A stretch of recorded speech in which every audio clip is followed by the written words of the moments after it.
Nikki Ricketts.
What you think about when you're born into a fire. Let them burn it out. Sell them to the richest buyer.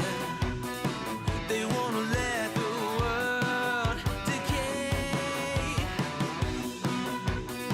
They tell us lies and fade away, fade away. We feel betrayed.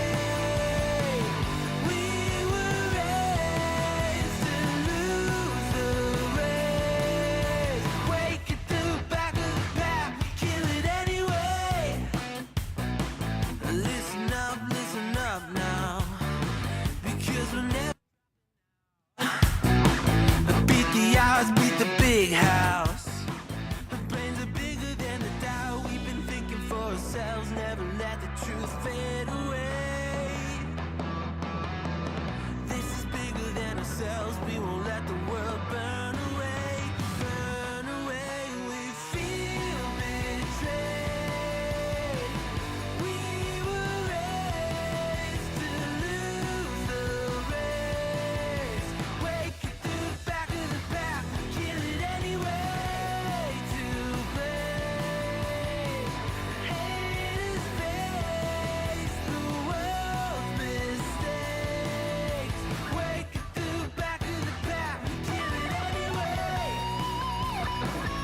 Anybody that immediately pops in the chat and says Trump 2024, I think you're mentally retarded.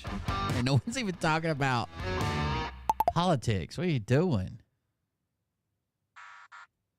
My whole identity is Trump 2024. Got it. Roll the fucking intro.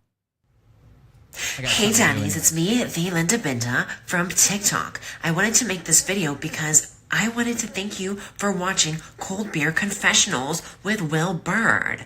I think that's just incredible. I've watched a few episodes and I'm just like very intrigued. But you know what I'm most intrigued in is Big Daddy's meat stick. I heard that it's very thick, like a good old German sausage. You know, Linda and her coochie loves that. Oh, never mind. Let's not go there. Anyways, I hope you have a good show and enjoy it as you can. There's a lot of weird things that go on, especially when it comes from the realm of Linda Bindaland. So, enjoy the show. Thanks for watching. Peace out.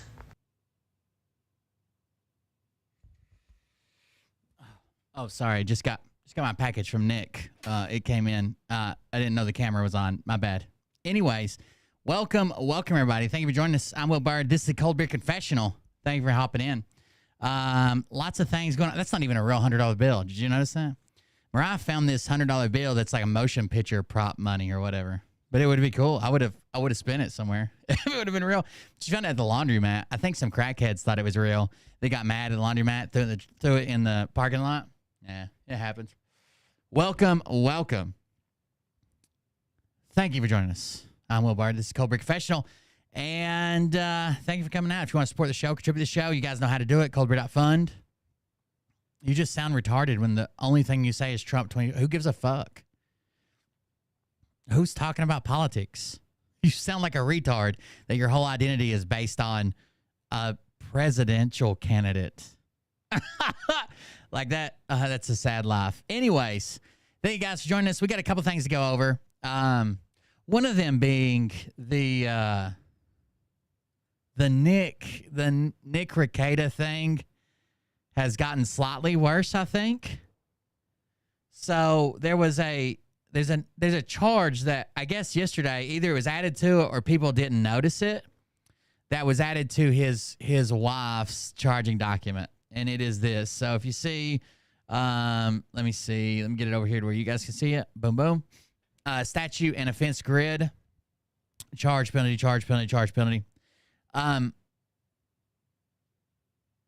This is the charge. It's 609-378-1A2.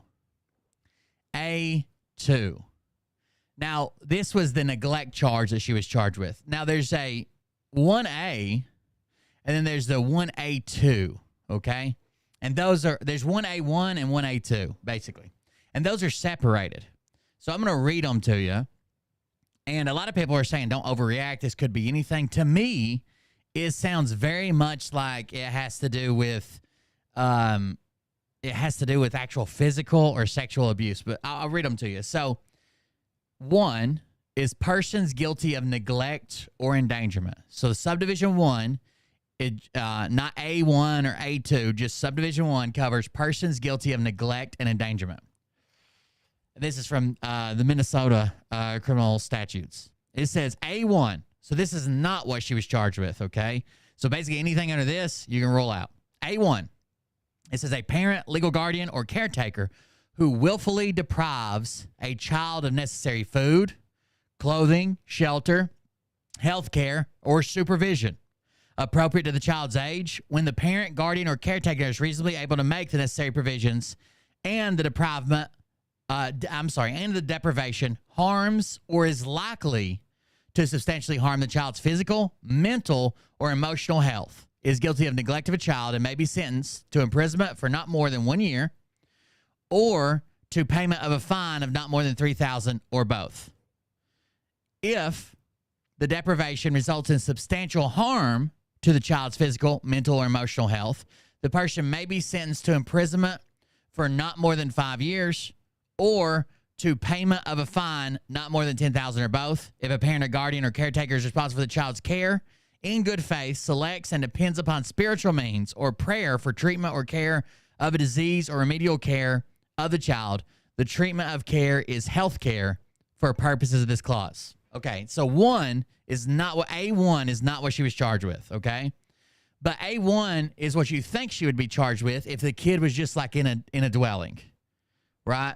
If the kid was like in a dwelling where drugs are being used and sold and partying and kind of being ignored, you know, the cops said the house is a mess, dirty dishes, clothes fucking everywhere, and the kids are just kind of raising themselves is what it sounded like. That's what you think she would be charged with.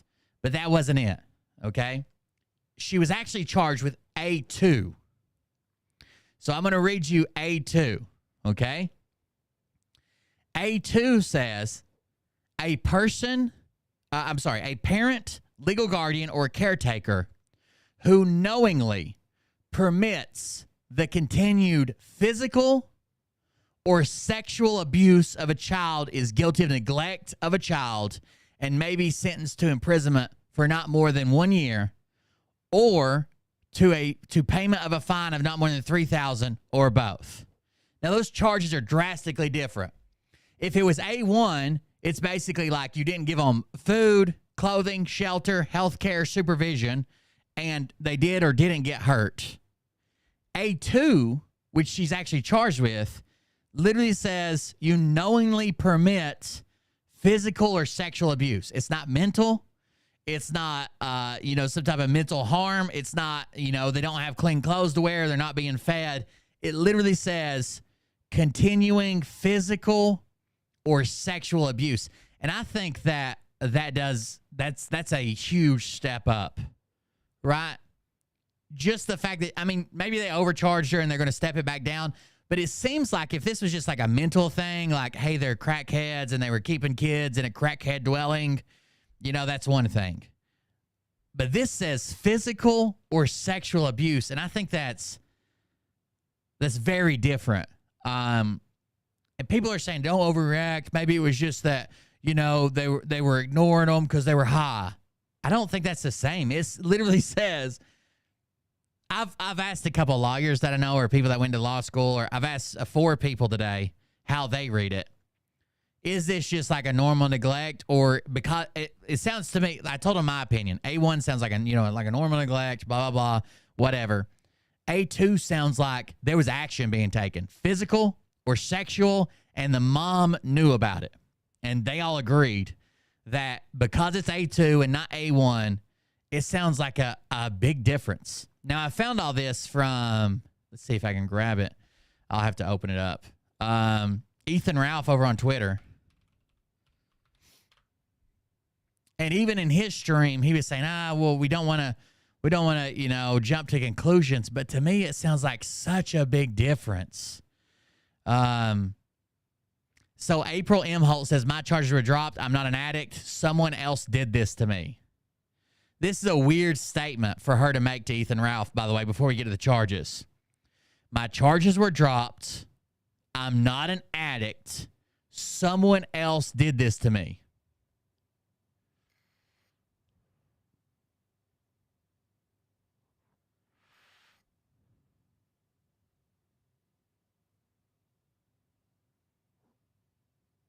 Now, this is after a few weeks ago, back in February, a few months ago, I guess, back in February, people were saying basically like she was addicted to coke, and basically Nick was her drug dealer, and she was almost like, I don't know, I guess like a fucking prostitute who just like sucks dick for coke. And she made this post: if everyone under the sun could stop concern trolling over little old me for 5 minutes, that would be great. Haha, I am wonderful. I do, in fact, have agency over myself. So she's making her own decisions. Nobody's forcing her to do anything or using her addiction against her. Thanks, loves. Happy weekend. Get some sunshine. But then when she gets arrested and her charges dropped, the story becomes, my charges were dropped. I'm not an addict. Someone else did this to me. Who did what to you? Are you blaming Nick for your drug use. I mean, like, I understand if you get addicted to drugs, you might blame the person who ever gave you the first hit, right? I don't think you can blame them for like moving in with them or moving a house down the block from them. Even his wife was unhappy with that arrangement. It's very weird. You were there when the arrest happened. You were in his house. You were either staying there or visiting. I heard he was living with her. I've also heard that there's a house near there, and she was just living with him until that house opened up. It's supposed to open up in a few weeks. There's just a lot of stuff going on. But to say someone did, you can't be blaming your ex-husband, right? He tried to pull you away, and y'all are getting divorced. So he didn't do this to you. So did Nick do this to you? Is that the claim now? That's a very weird statement to make. We're going to talk about the medallion in just a second. Here's a statute and offense grid. It says, Kayla Ricada, wife of Nick Ricada, is charged specifically under this. 609-378, neglect or endangerment of a child statute. 2, and this is what I just read to you. A parent, a legal guardian, or caretaker who knowingly permits the continuing physical or sexual abuse. I guess what do they call physical abuse? To me, physical abuse is not just living in a dwelling where people are doing drugs. It's not, hey, we didn't get fed last week because mom and dad were on a fucking bender. I mean, I know that. I'm not saying that stuff is good. That stuff is horrible. But that's like mental and emotional abuse. The physical part is very interesting. It's Ethan Ralph said neglect falls under a different statute, A1, not what Kayla Ricada was charged with. She was charged under A2, which is strictly about allowing continuous physical and sexual abuse. I think maybe the reporting. So we heard the reporting, the mandatory reporting was a pastor who believed that there had been physical abuse. So I think, when you're on cocaine, you get on like fucking rage benders. I think Nick, obviously it's not Kayla, because Kayla is the one who knew about it but didn't do it. I think Nick might have fucking hurt one of them or hit one of them or in some way. Well, I would say today's news drastically changed the Ricada situation. Possible child abuse is an entirely different bag. You have to report that, and I don't consider that snitching because there were people that were saying, like, oh, they snitched on them. They were just having fun and doing coke. Seems like a big deal to me. And that shit Nick sent me has definitely got some fatty in it. I can feel it kicking in already. I don't know. I just believe like it's updated some. I believe it's stepped up another level. I can show you the 2 statutes. So again, here, this is from the Minnesota website or whatever. Codes, finelaw.com, Minnesota crimes, expungement victims, whatever. So what we were reading was A1, which is a parent or legal guardian caretaker who willfully deprives a child of necessary food, clothing, shelter, health care, or supervision appropriate to the child's age. That's A1. That is not what she was charged with, but that's what I had in my head. Like, okay, they probably didn't provide them food and clothing because they were so coked out of their minds, right? But what she was actually charged with was A2, which says a parent, legal guardian, or caretaker who knowingly permits the continuing physical or sexual abuse of a child is guilty of neglect. And that's all that's covered in this statute. Is all that's covered. A2 is literally laid out just for knowing about physical or sexual. It doesn't have anything to do with like knowing that, they were emotionally abusing them or knowing that, they were in a dwelling with drugs. It literally states physical or sexual abuse, which I thought was interesting. So that's what I got for Ricada. Fucking Medicare's doing a stream right now. Would you guys know what Sonichu is? Sonichu, let me grab you an image. Sonichu is obviously a cross between Sonic and Pikachu. And it's like an internet, like forbidden meme. It looks like this. Hold on. It's like a forbidden meme. If you don't know about the Sonic community, the adults that are into Sonic are not just into video games. They want to fuck Sonic and Knuckles, and they have this weird porn they do with it. Like, the Sonic community is really weird online. So Sonichu is some type of weird imagination that amalgamation, I guess, that they've made. And then there's something called the Sonichu medallion. Now, the Sonichu medallion is like a cursed medallion that Chris Chan actually won at one time. And he's the one who ended up going to jail for having sex with his wife or with his mom. So that's a thing. So everybody's talking about this medallion that is cursed. The medallion looks something like this. Everybody's been talking about this cursed medallion, Sonichu medallion. And there's a curse on this. Everybody who puts on this medallion ends up being cursed, just like Chris Chan, just like everything else. They end up being cursed. And somehow this curse, that's why on this Twitter post, Dick Masterson says, send me the medallion. I'm not afraid. So the medallion has a curse upon it.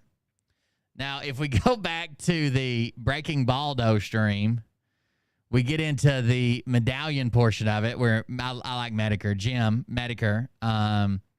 You'll hear a lot of people reference him. So here we go. Let's jump to here. Oh, actually, we need to back up a little bit more.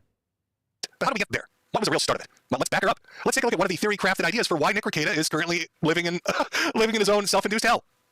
I got this anonymous letter or the anonymous package. It was postage not paid. Like I had to pay the postage on it to receive it. And the post office was like, well, where was it sent from? So he got an anonymous package without the postage paid. And the address that it's delivered to is obviously him. The address that it was sent from, the return address, is also him.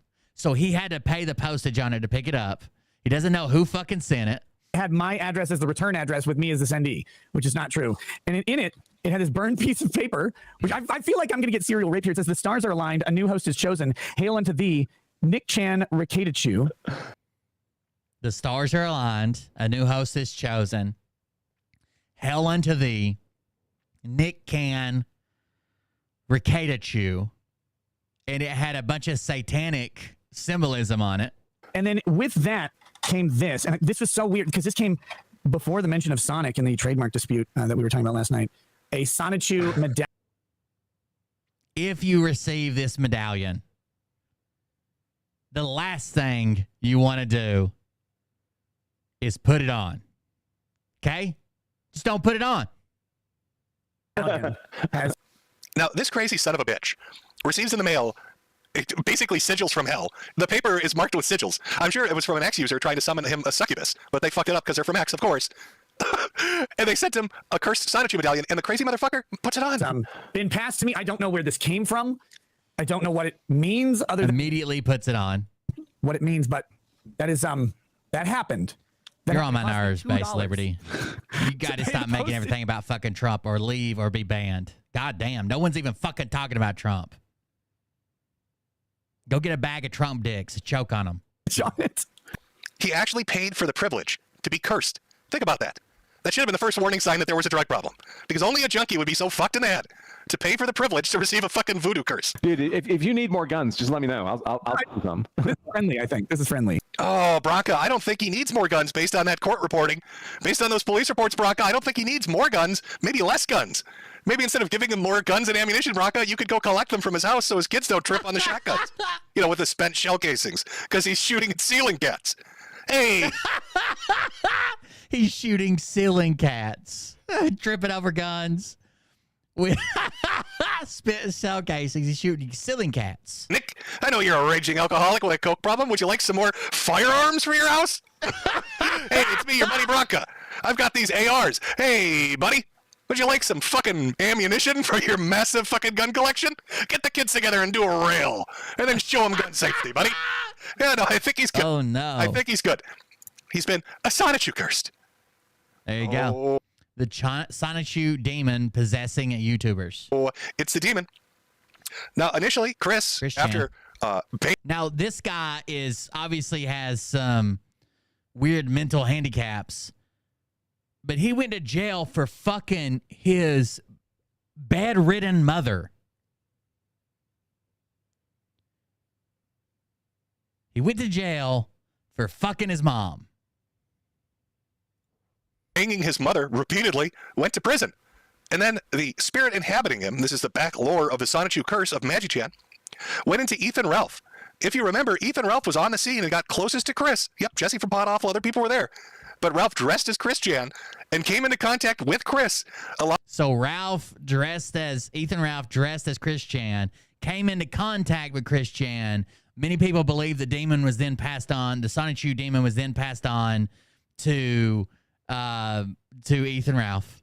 Allowing for the possession to take his body over. And within 2 years, remember that timetable, within 2 years, Ralph had lost a relationship with both his children from 2 different women, had his wife flee him, lost all his money, had to flee the United States, became a poverty junkie in Mexico, living off tortas and fighting street dogs so he can get a night's sleep in his metal shed. And then once Ralph had been punished enough, Magi-chan, after having fed on his soul for long enough, decided, hey, that Ricada guy, it looks kind of tasty. That Ricada guy, maybe I'll go over, see what he's up to. And what does he do? He puts the fucking medallion on. He takes the medallion and he puts it on himself. Like I said, Get rid of it. So this is kind of theory number 1. You know, it's one of those components as to what happened to Nick Ricada. That he's been possessed by the demon that compelled an autistic man to butt fuck his mother and drove a fat retard into pill addiction and alienating his entire fucking family from his life. And now, after having put on this cursed totem, everything has fallen apart for Nick. And it did so in roughly the same amount of time. 2 years. Ethan Ralph loses everything within 2 years, living in Mexico. Our boy Nick puts on the medallion, 2 years, loses everything. I guess this goes to say that if somebody sends you a Sonichu medallion, destroy it, and then beat the shit out of them because they're trying to curse you. They're not your friend. You may think this is all laughs and jokes, chat, ha ha ha. Oh, it's all funny. But I'll have you know that professional paranormal investigators are weighing in on this. This is true. A professional YouTuber paranormal investigator was sent this case to ask if Nick Ricada was cursed. Maybe you're familiar with the irate gamer, okay? Chris Board. Scott Rogers is already cursed. Remember him? Well, after he put down the video games, he decided he was going to go bust some ghosts. He wanted to be a real-life Egon. And he's out there giving advice after having watched the case of Nick Ricada. Hey guys, Chris the Ghost Doctor here. And last night I ended up answering a question about a online personality. I guess his name is Nick Ricada. I hope I'm saying that right. I don't know who this guy is, but my reply ended up getting a lot of buzz. So I told everybody that I would do a video on this and kind of explain things in a little bit more detail. So they sent me some pictures of this guy back in like 2019 as compared to now. And if you see him back in 2019, he's very full. He looks full of life. He talks very well. And now his face is very gaunt in his videos. I guess he slurs his words. Now, all jokes aside, right? And I know this is funny. There's another Boars video we're going to watch too. But like, he's unfamiliar with Nick. All right, like Chris is off doing his own shit. He's doing like ghost stuff and video game stuff. He has no idea who the fuck Nick Ricada is. But even him, an outside observer who has no knowledge of Nick at all, look. People in Medicare's chat, we're not live, but whatever part they're at right now, they're basically saying that Aaron Imholt from the Still Tall Morning Show sold his wife to Nick Ricada. Did a picture of him from just a few years ago and compared it to what he currently looks like. And he's like, yep, that's demonic possession. This guy is so fucked up, it has to be demons. That's how fucked up to a normal outside observer Nick Ricada looks right now. The change between just a few years ago and now to a completely neutral third party. He looks so bad he's convinced he has hellspawn living in his fucking soul. On the verge of passing out from time to time, and people are like, what is going on with this guy? Because I guess he's an alcoholic. At one point he put a necklace on, and I guess there's some theories out there that it was cursed, and could that do anything? And yeah, absolutely. I'm not going to say that's the complete catalyst of it, but it could have, him putting a necklace on that somebody sent him that it was cursed, could have opened the door. And if you don't know how to properly cleanse yourself or your space, once these things start to slip in, they can kind of like plant their flag and start to invade that space and wreak all kinds of havoc on their life. I think it's the Sonichu demon. He divorced over time, I saw. So yeah, they can just get in and cause all kinds of havoc in your life. And I saw that he's an alcoholic too, and that's kind of taken over his life as well. And the problem with this is every vice, human vice out there, drugs, alcohol, even porn, has their own frequency level that attracts beings in. They have their own frequency. Oh, okay. Beings. So I wonder if our Nick knows about that from Good Lion. Okay, people. Okay, One thing you need to know about Nick is that over the last year, as he's done multiple streams, he will occasionally start to look around the room, baffled, in silence. He'll stare off into a certain direction, or he'll stare up at the ceiling. And people have made jokes about ceiling cats inhabiting his house and living in the rafters, or a literal corner demon, which he looks at all the time. And this is our ghost expert, certified, cats. 100% believable Chris Boers. He's a fucking expert, concluding that yes, the frequency of Magichan has instantiated itself. Is that the word I'm looking I don't think Coke cleanses demons. I think it dehydrates them. for? Has become corporeal and latched onto Nick, and is now living in his house. So when you look at those old clips of Nick Rekieta, why is he looking off in the corner? What is he doing? Our ghost expert here is confirmed. In fact, Sorry, I he is thought I staring saw at something. demons. Literal hellspawn. One of you guys might be cursed from just seeing Sonichu for the first time. I'm protected. I've seen it before. You know, you have these alcoholic spirits around you, constantly feeding off you because they love that. You know, they're not living. They can't drink a beer, so they have to drink it through you. They're feeding off you, and Okay. Whiskey demons. You see, Nick Rekieta's not really an alcoholic.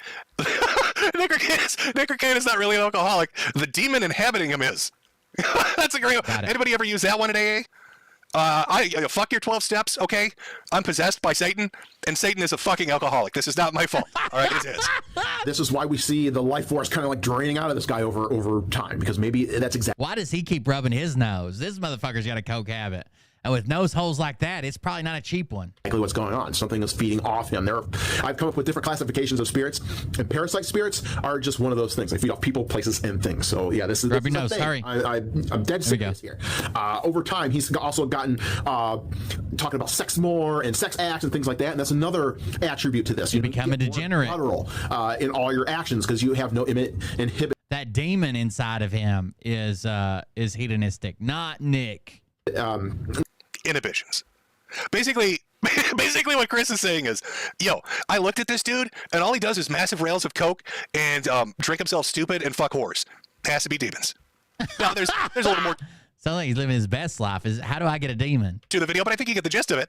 He even did a follow-up video talking about the medallion itself. How could you get rid of this evil totem? How is he not like the king of X, by the way? Holy shit. Ghost Dr. Chris here, and today I want to talk about curse removal. How do we cleanse this totem? Because I'm getting a lot of questions on, if you have a medallion, a Sonichu medallion, how do you remedy that situation? How do you get rid of this curse? So the That's about 3 words you can't put in fucking Twitch chat. best way and most effective way is to throw the item away, get it out of your house. Get people over here looking at me, I'll be banned. If this thing does have an attachment or like a tulpa-like energy attached to it that's causing He meant vulva. I don't know what tulpa is. He meant vulva. havoc on the unseen level that you can't see, It's just the Sonichu vulva. get it out of your house. It causes chaos once it's there, and once it's in your house, it's going to plant its flag in your house and start causing all kinds of Tell 'em, chaos Atsuko. that ramps up. Yeah, like maybe burn the fucking thing. I'm not a huge paranormal guy. I like it for the internet. Atsuko told me that sometimes she puts ancient Chinese curses on people by using the TikTok master password to log into your account. Entertainment value of it, but Chris isn't wrong here. Again, he's the fucking expert. I love the fact too. Can we all take a minute to appreciate the fact that he got shit for so long for being a knockoff AVGN, and now he's like, Anytime you talk about someone's sexuality or you say words about someone's sexuality or their gender or whatever in Twitch chat, it basically sends fucking bots over here to stop monitoring. If the bots pick up on something, then there'll be someone in here from Twitch. They are very fucking alert to those types of things. like a ghost expert weighing in on the demonic possession of Nick Rekieta by Magichan. I hope That shit Nick sent me at the first of the show, that's just got my fucking gums numb. I love that. I want him to do more videos on it. I'm not Feel even like I'm bullshitting. I drooling. fucking love it. I want to see Chris Boers investigate the paranormal. We need that. I need that in my life, as short as it is, Chris, please. When I die, I'll become a ghost. I'll be your sidekick. We can work together. I thought about watering my mushrooms with that rattlesnake venom I got the other day. And this is my helper spirit, Medicare. He also likes to attach to people and make them do obnoxious things. None of this is my fault. It's all Jim. He's doing it. So Chris's expert recommendation, burn the fucking thing. What are you doing, Burn Nick? it. Are you stupid? If you get a Sonichu, tell no one and burn it immediately. Tell no one. I think it actually has to do with the internet. Like if you get it and put it on and you never tell the internet, nothing happens. If you show yourself on the interwebs with Sonichu. The internet makes it happen to you. It's some type of internet fulfilled prophecy. You got an anonymous letter with demon sigils on it, and you put it on like an idiot. He just, he tempted fate. Magic Chan got a hold of him. Now, this is such a weird thing to talk about. Jesus Christ. Anyways, that's the Nick Rekieta update.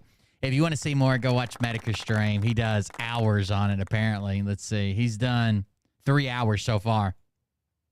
There's a link to, I think it's still live. There's a link to the Nick Rekieta stuff. Another quick update. Rolling Stone magazine came out with an article, was it today? In the last couple days. I don't know if it was today. Here we go. May 23rd. So in the last couple days, 2 days ago. Ready for Civil War, Illinois man arrested with bombs, posted right-wing content. A man arrested after police found pop bombs in a vehicle has recently posted about conspiracies about the 2020 election, COVID-19, and immigrants. Oh, no. I'm going to have to, hold on. Let me get past the paywall and we'll read it. Fucking paywalled websites. Oh, I just had to exit out. Never mind. I thought I was going to have to use Bardeen. All right, here we go. With American Doom, a newsletter. Okay, just after 3 a.m. last Friday in a small central Illinois city infamous in the area for being a former sundowner town, a Pekin police officer pulled over a car for a traffic violation. According to affidavit, Dalton Mattis, 34, was a passenger inside the vehicle, and police say they found a canvas bag under his seat locked with a padlock. A canvas bag locked with a padlock. When an officer asked what was in the bag, Mattis reportedly said it's probably like an army bag. Mattis reportedly said the officer would have to get a warrant to find out. Police took the bag and let Mattis go, then obtained a warrant from a judge and opened the bag inside City Hall. There, they found a .45 caliber pistol and 2 homemade pop bombs rigged with BBs. Evacuated the building and called in the bomb squad from neighboring Peoria. According to local reports, Mattis was charged with being a felon in possession of a weapon. His felony stems from a 2018 theft conviction. Police then went to his home and engaged in a brief standoff before arresting Mattis, according to the local media. Police say they found 3 more pop bombs. Authorities have said they believed Mattis planned to, haven't said what they believe Mattis planned to do with the bombs, but he allegedly told police that he had made them for protection from undocumented immigrants and a corrupt government. A local radio station reported. Police told a local TV station that the general public was not at threat, unless he suddenly believes that you're a Democrat. Rolling Stones and American Doom analyzed more than 200 of Mattis' social media posts going back to 2016. Starting around June 2020, Mattis' post suggests he was sucked into the dregs of the far-right internet, where he voraciously consumed and posted about conspiracies and anti-government vitriol. Among the hundreds of posts Mattis shared over the past several years were his willingness to go to civil war and his support for conspiracy theories ranging from Kim 12 to QAnon to election lies and sweeping anti-government conspiracies. In March 2023, Mattis changed his profile picture to an upside-down American flag with the phrase, "We are not okay." Quote, to everybody that is disgusted with the way our government is being ran, there needs to be like a call to arms or something needs to happen now, he posted in an April 2023 TikTok video. Kevin Johnson, Tazewell County's lead prosecutor, tells American Doom and Rolling Stone it's very possible that there will be some additional charges, including some of the things that you're asking about. Obviously, we're investigating that aspect of it, including why he had those devices. American Doom and Rolling Stone attempted to contact an attorney for Mattis, but could not identify one. The Tazewell County Public Defender's Office said Mattis does not have an attorney assigned from their office. The county prosecutor said his office does not currently have information about an attorney for Mattis. Political conspiracies have been fueling right-wing radicalization online for years. Security experts and others agree, gaining momentum in 2020 thanks to COVID-19 pandemic, nationwide protests against the police brutality in the wake of killing of George Floyd, and Donald Trump's lies about the 2020 election. The anti-Semitic attack on the Pittsburgh synagogue in 2018, the anti-immigrant massacre at El Paso Walmart in 2019, the attack on 2 New Zealand mosques that same year, and the white supremacist mass murder at a gay nightclub in Colorado in 2022 were all committed by right-wing extremists who were partially radicalized online by political conspiracy theories. That's not even all of them. What about the guy that shot his fucking kids with spears, like harpoon fucking guns in the Mexico desert? Mattis, a welder by trade who worked at area manufacturing giants Caterpillar and Komatsu, according to, that's Peoria, yeah. According to his Facebook profile, prolifically shared conspiracy content. In recent years, Mattis also became a father, saying he wanted children because it would give him something to fight for. Mattis' previous run-in was with law, in addition to his felony theft, including misdemeanor convictions for theft, criminal trespass, domestic battery, and damage to property. He was also subject of a restraining order, court records show. Online, Mattis also complained about having his children taken away by family with the help of CPS. That's usually a big clue that they're pretty deep when they lose their kids to CPS, and it makes them even worse, right? All CPS is selling babies to Democrats. Now my children are pumped full of vaccines that they didn't even need, and for what reason? But the poison them. Mattis wrote on Facebook on December 3rd, 2023, I was a monster before my children were born, and now that I don't get to see them anymore, you will see the fucking devil.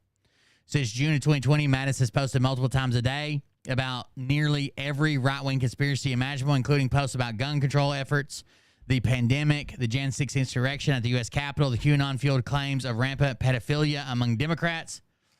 Mattis also posted several times about the 2020 election being rigged against Donald Trump. I'm completely disgusted that people voted for Joe Biden to be the president. Called Joe Biden a fucking child molester, an unfounded QAnon claim. I am fucking irate. This is a complete and utter bullshit. I'm ready for the fucking Civil War, he wrote.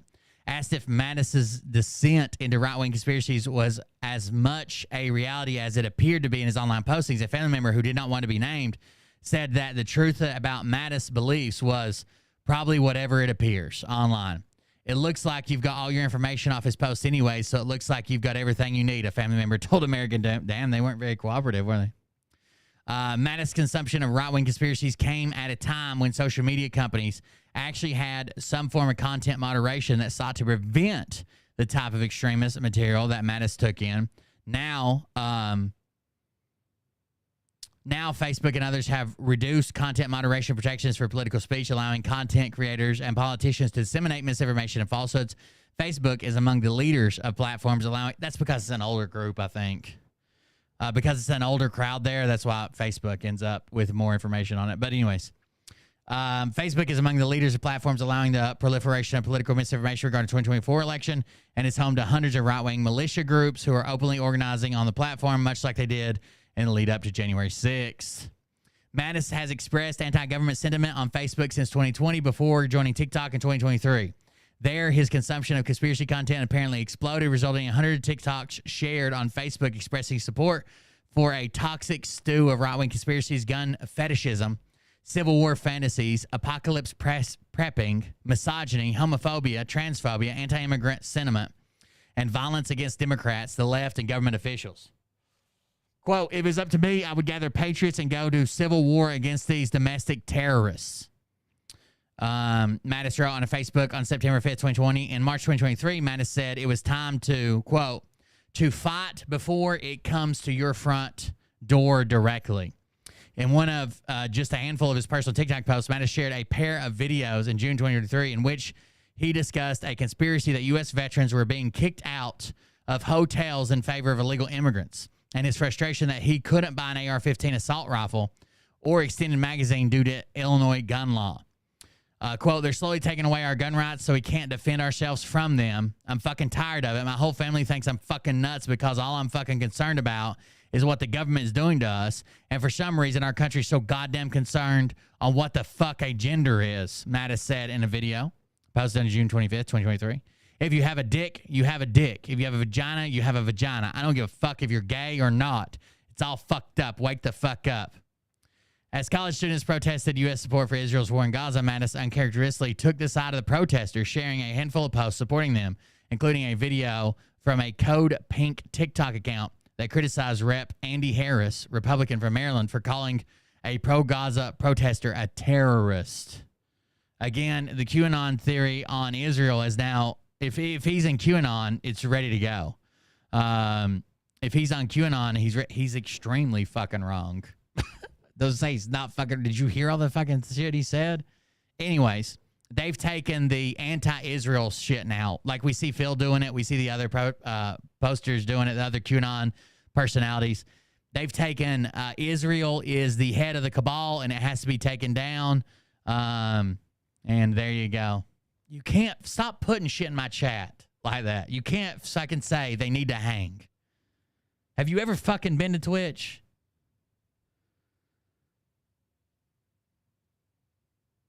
God damn. The first one I let slide. Like, you're not going to keep putting shit in there, though.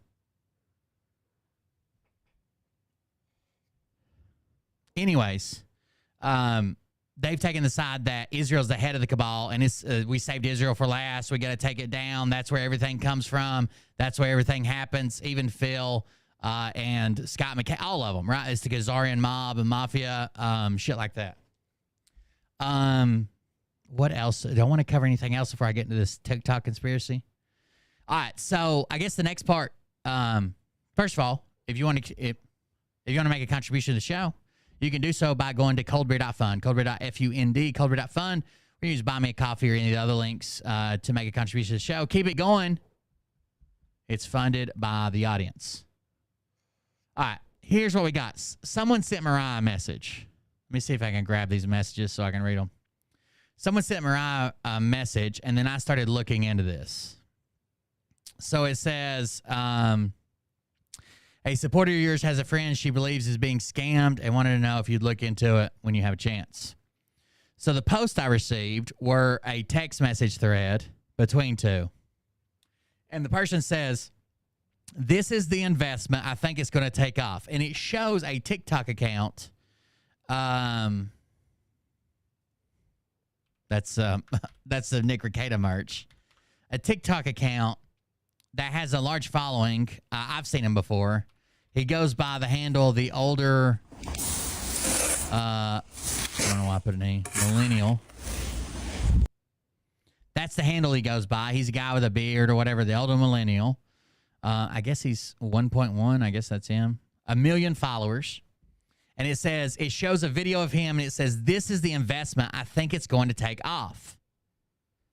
And the person replied to it and said, how much did you have to invest so you made the cut? And the person replies back, 500. So it's not horrible if you can do it. Go to the link in his bio. I think this is a great opportunity. The guy has an MBA and seems legit, which automatically screams scam to me. Why is an internet personality having people invest $500 in anything, right? This person, the person that follows me, replies, I only would invest with a brokerage firm. I've seen this grift. Be careful. Her friend replies, I don't think it's a grift. It's going to be announced on national TV tomorrow. And then there's a thing that says, welcome to announcements. And it looks like a Discord server. And it says, everyone, just heads up, we're doing our press release tomorrow, and hopefully it gets picked up by national news outlets. So when they say it's going to be announced on national TV tomorrow, that was just a fucking guess, because the post says, we hope it's announced. Like, I can do a press release tomorrow and say, I hope NBC picks this up, and CNN and ABC and Fox News. But it's just me standing in my yard saying, I killed a snake. Like, the fuck? So the press release thing was obviously a red flag. Like, it's almost like their hope is overriding what they're actually fucking reading. It says, hey, we're doing a press release tomorrow. We hope it gets picked up. But her message was, it's going to be announced on national TV tomorrow. So let's see what he's talking about. Now, this is the website. We'll pull this up. And it says, if I can get it open, the MCU. Now, this is going to get complex. I don't want your fucking newsletter. But he's not the only. There's like 4 or 5 creators that are advertising this. He's not the only creator of this Middle Class United. And they're calling it a co-op. They were originally calling it a hedge fund, and they've moved away from that word. Anytime they call it something and then they move away from that words, it's almost like they're trying to hide something from you. So they were calling it a hedge fund. Now they're calling it a cooperative. They were calling the people that sent them money investors. They moved away from that. Now they're calling them members. Members. It's $500 to get in. 40,000 people is what they claim, and they're capping it out. 40,000 people at $500 to get in. What is that, $20 million? Is that right? Somebody check the math. Empowering the middle class, one membership at a time. Middle Class United is more than just a real estate cooperative. First of all, it's not a cooperative in the way you would think a cooperative. It's actually incorporated. It's not a cooperative. Then it says we're a community of dedicated to making housing affordable for the middle class. We believe that every individual deserves a voice in the community, which is why we limit our membership to one per person. So basically, you're buying a very, very, very, very diluted share in this. And it says this ensures that no large institution or wealthy individual can overpower the collective voice of our members. So they're asking people to join a real estate cooperative. Again, they were calling it a hedge fund. They were calling you investors. Now they're calling it a cooperative, which when you think of cooperative, most people think of like a workers' co-op or a farmers' co-op where you own everything and it benefits you in some way. This is apparently they're going to take $500 from 40,000 people and they're going to invest it as if they were a hedge fund. But instead of like high-end real estate, they're going to invest in like middle-class real estate. And then they're going to send you a dividend. 25% goes to dividends. 50% goes to charity, apparently. And 25% goes to operating costs. You get a vote on the properties they purchase, and you get a vote on the charities they donate to. Community and democracy. At Middle Class United, we believe in the power of community and democracy. As a member, you're not just a participant, you're a decision maker. Each member is granted one equal vote. That's not going to be true either. Ensuring that every voice is heard and valued, because they haven't said what like the managing members. Do they just get one vote too? Shape the future. Your vote matters on key decisions that shape the future of the MCU. You'll have a say in our investments, helping us choose projects that benefit our community and support our mission of affordable housing. You also participate in electing our board members, ensuring that those who represent you share your values and vision for the cooperative. Now, let me ask you a question. This guy has 1 million followers on TikTok. He makes decent money. He's not struggling at all. He claims that he's doing this to give back to the middle class, to help the middle class, to bring the middle class up, to fight back against hedge funds and the upper class. If he's doing it for that, do you think he takes a salary? Do you think the managing members, the board members, the management takes a salary? Of course they do. How much is that salary? We have no idea. They're assigning a board to vote on their salary. Charity, you don't get a vote on their salary. The board votes. You get a vote on everything you want to vote on, but not the compensation plan. That's the compensation board that gets to vote on that. Interesting. You'll help us decide where our surplus profits will be distributed in our charity work. Your input will directly impact the lives of those in need, making a positive difference in our community and beyond. But this is almost like give us $500. This is almost like a charity, right? Give us $500 so we can pay our board. We'll donate to charity and we'll help out the middle class. This doesn't help you at all.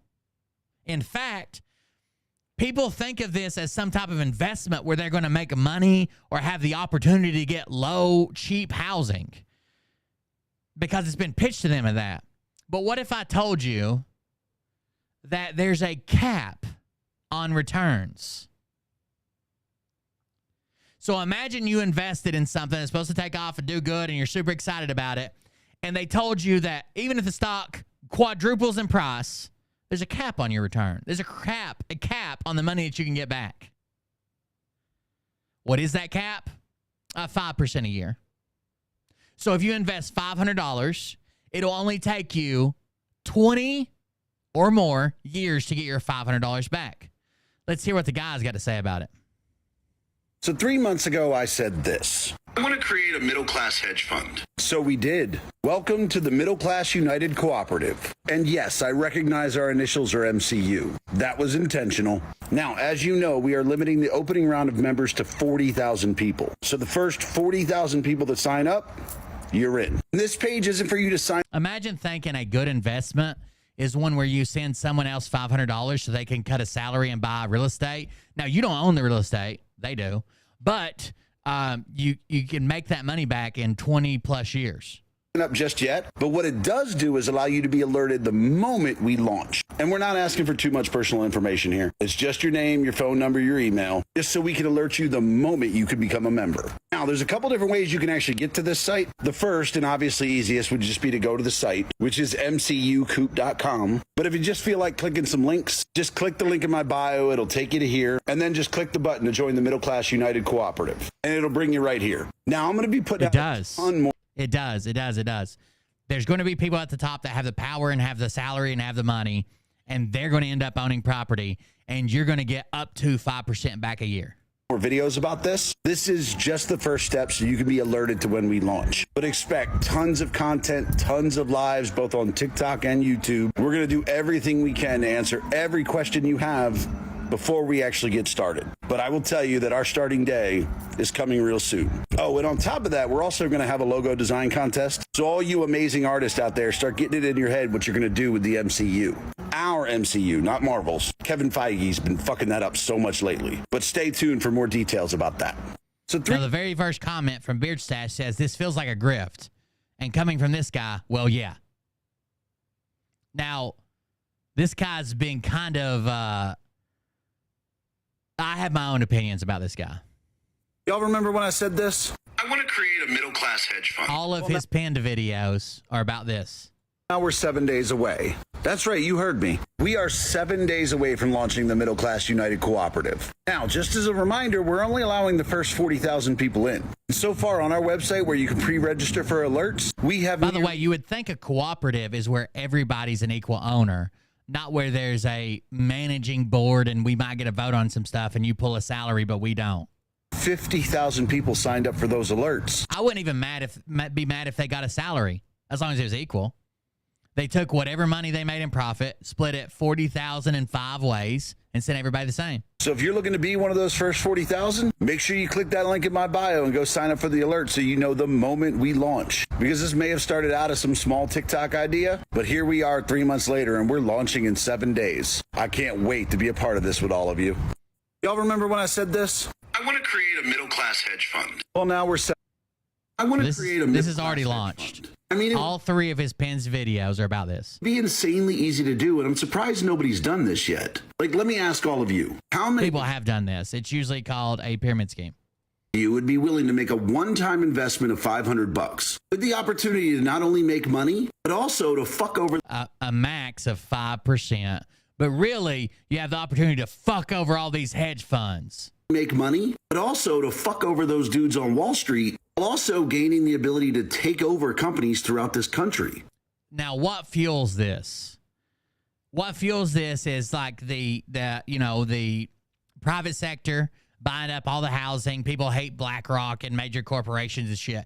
So he's monetizing your anger. Don't you want to fuck over Wall Street? Don't you hate those rich people? Don't you think that we should get back and buy properties, give to charity, and make me and you, the middle class? I'm just like you. We're the same. Let's hate them. I know I would. So look at it like this. You couldn't. You could not make your money back for 20 years because there's a 5% cap on dividends paid out yearly. And if it doesn't matter how much you invest, if you get 5% a year, the most you get back is 20 years to get your money back. Normally in a hedge fund, you have like 500 rich people who are each putting in $1 million apiece, giving that hedge fund a purchasing power of $500 million. Like, we could easily do that, except instead of 500 people putting in $1 million each, we would just need 1 million people putting in 500 each. Like, there are 380 million people in this country, the vast majority of which are middle class. I don't think it would be hard to find 5 million people willing to put up $500 each, giving our middle class hedge fund purchasing power of $2.5 billion. At that point, but they already got purchasing power of 20 million if they hit their the goal, which I'm sure they will with the spin he put on it. But he never really explains what they're going to do. We're going to fuck over Wall Street with what? We could keep the trading really simple. Like, we could just do whatever stock trades Nancy Pelosi does. According to all the statistics, she's a really good investor. You wonder why, right? Anyway, let's just say we followed her trade and did exactly what she did in December. She invested in NVIDIA, and after her purchase, the stock price went up 22%. Now, obviously, we're not going to risk all the money on a single trade. But let's just say we followed what she did and we put in $1 billion. We would have made $220 million.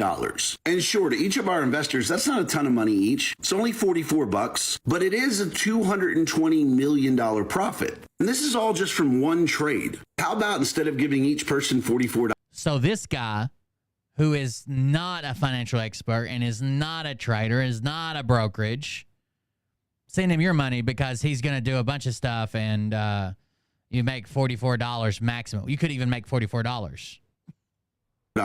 Why don't we buy some shit with it? And I'm not talking about planes or cars or trips. No, we buy things like businesses. Now our little middle-class hedge fund owns shit. So he's trying to make a middle-class BlackRock.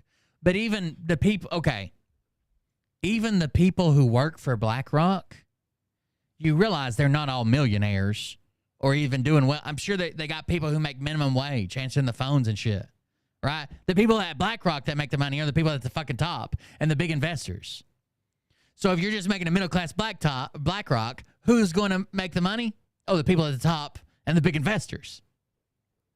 Honestly, maybe instead of buying companies, we could fix a lot of the problems in this country. There you go. Right now, we have a massive shortage of teachers. We could fully fund 4,000 people getting their teaching degree. That's 4,000 people that are able to go on and teach young people with zero debt. That's 4,000 additional people that can now participate in the economy without worrying about losing their home. So again, he acts like he's pitching it to you because you're struggling, right? You're middle class and you're struggling.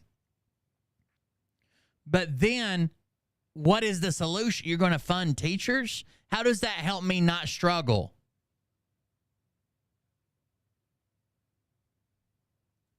Home. 4,000 people that'll have a career that benefits Americans. So he may buy Colgate, he may buy Johnson & Johnson, or he may just pay for 4,000 teachers to get their degrees.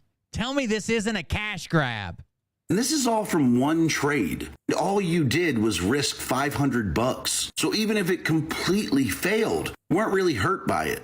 I'm legitimate. Imagine being in a position where you're talking to a middle class that feels like their purchasing power is lower than ever. They're unsecure about they're not feeling very secure about the future. They feel like inflation is destroying them. They're losing everything they got, and they're like, hey, $500. Who cares if you lose that? That's how out of touch he is with it. But these motherfuckers, like the message thread I just read you, these people think it's an investment, that they're going to make money back. This is the investment. I think it's going to take off. How much did you have to invest so you made the cut? $500. So it's not horrible. If you can do it, go to the link in his bio. I think it's a great opportunity. He has an MBA.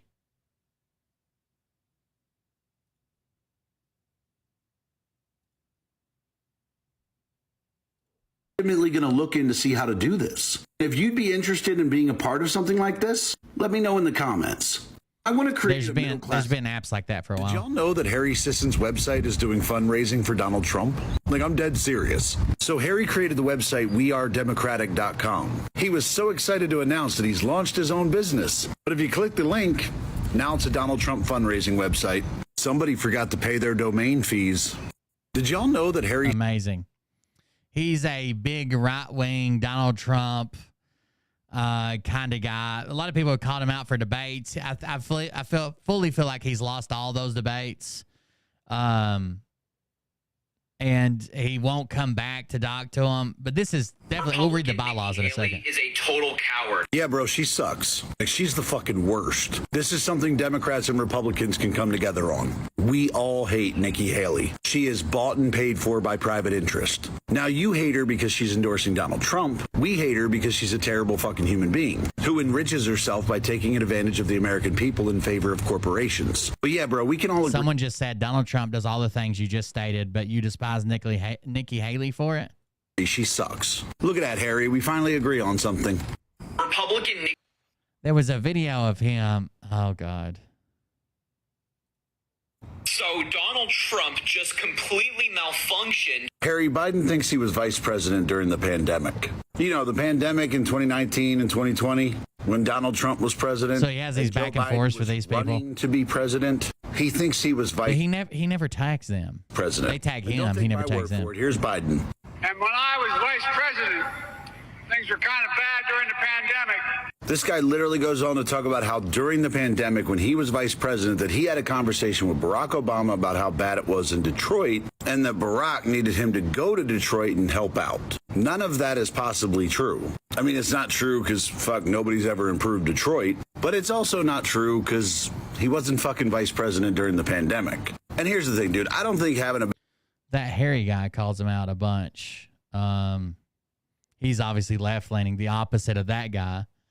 I'm about to debunk this MAGA Republican so badly. Just take a look at this clip right here. This He kind of seems slimy. I don't like that.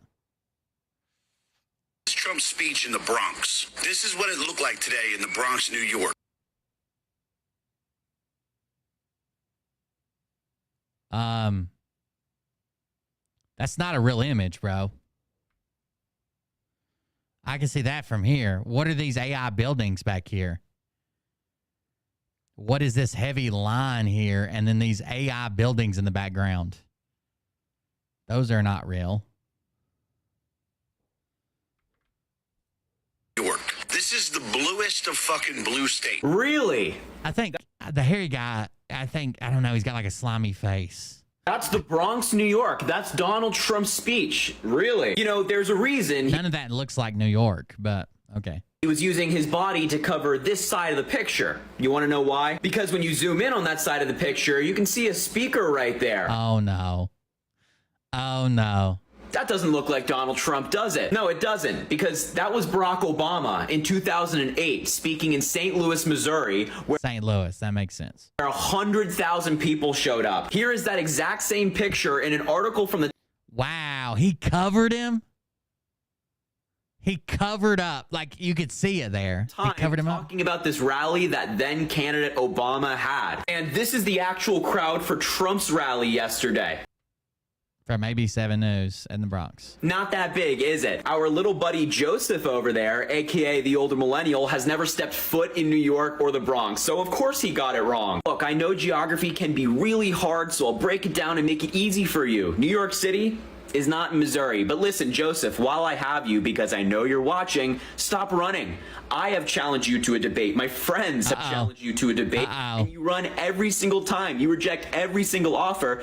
Yeah, I feel like, I don't know. I feel like he's got like an untrustworthy face, You're I scared guess. to have the conversation. But look, next time, just do an ounce of reading, an ounce of research, and you'll save yourself the embarrassment. I'm about to... All right, let's go read. So they go back and forth all the time. Hell, they might be in it together.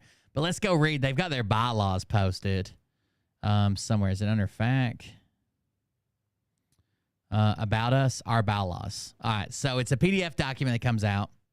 And it says Middle Class United Cooperative Incorporated.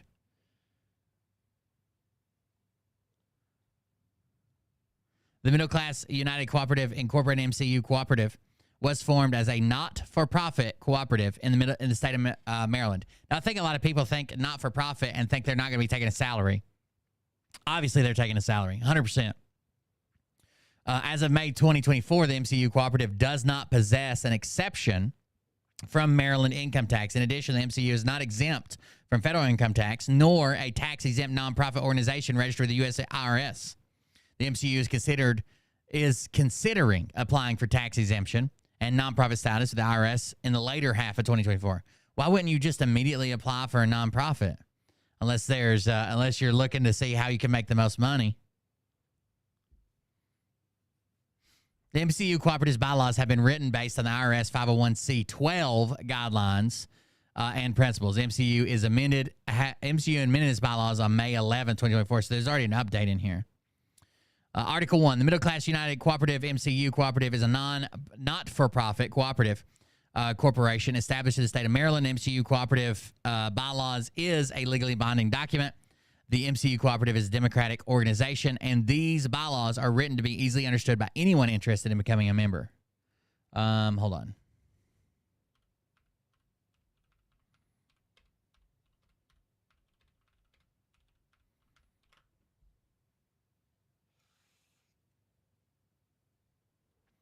So when we see nonprofit versus not for profit, you guys know there's a big difference, right? A nonprofit is formed explicitly to benefit public good and interest, okay?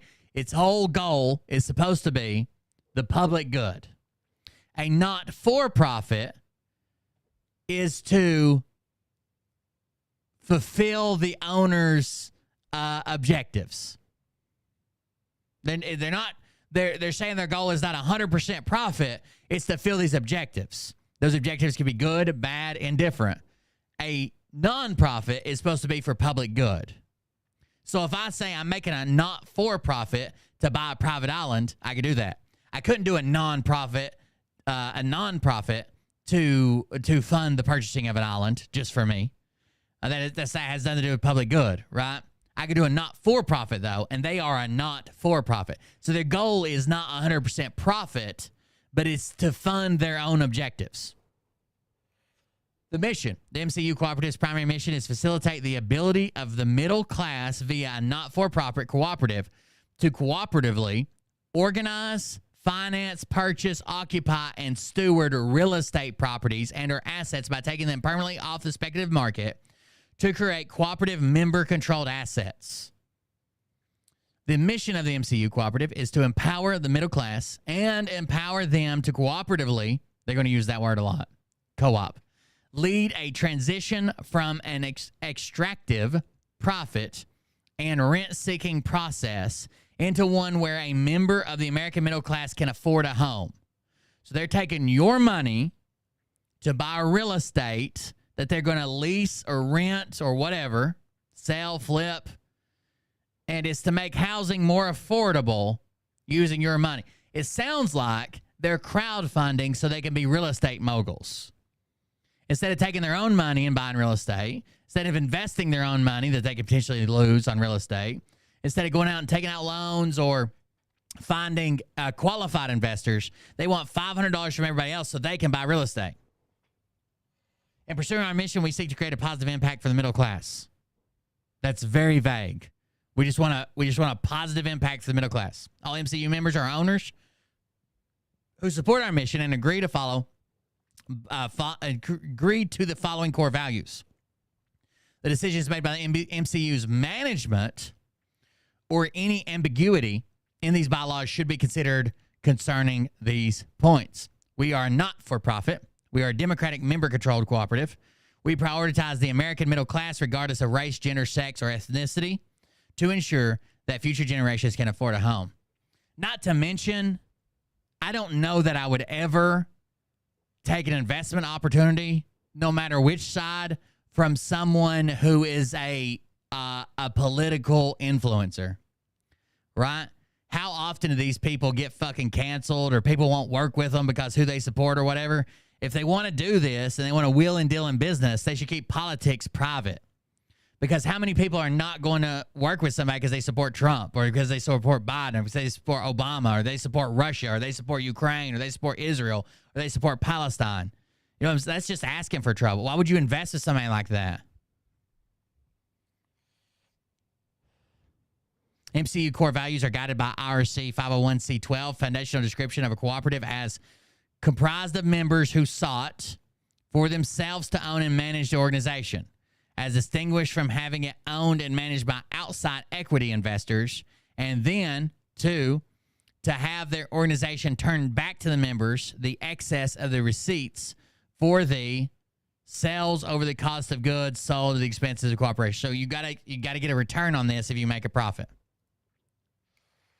Yeah, you're just asking for enemies if you're going to be this vocal about politics and trying to invest.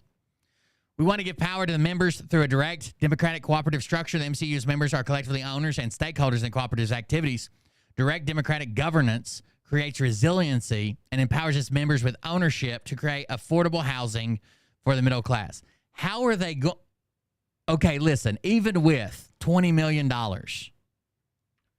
you're telling me that they are going to fix the housing market.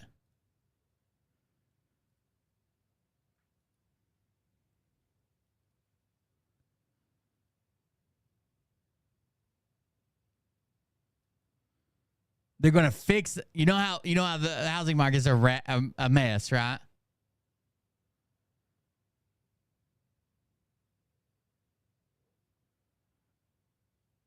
With $20 million, they're going to fix it.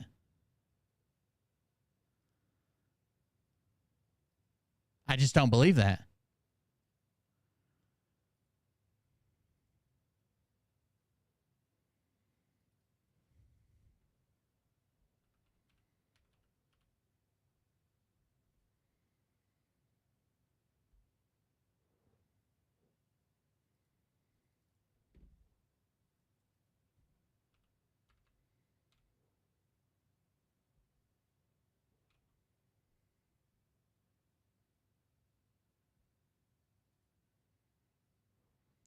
I don't know. Create affordable housing for the middle class.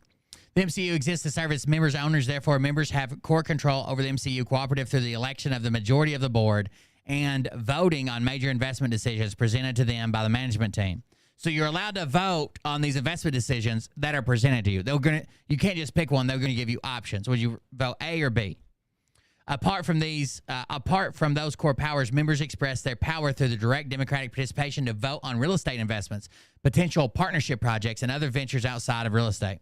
All this tells me is they're going to be the head of a corporation that they didn't have to invest a fucking dime in, and it's going to have $20 million in cash and then assets. They didn't build a business. They didn't start a business. They didn't invent a product. They didn't make something. They didn't do labor. They didn't invest money.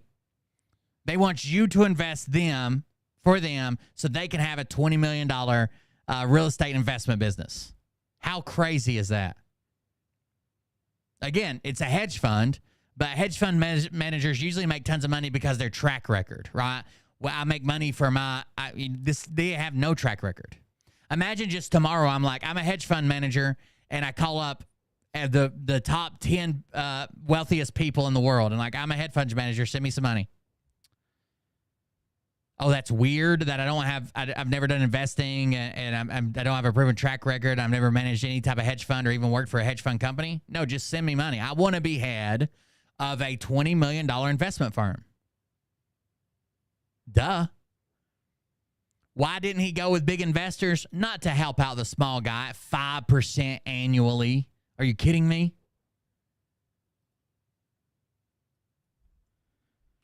It is because no big investors would invest with him.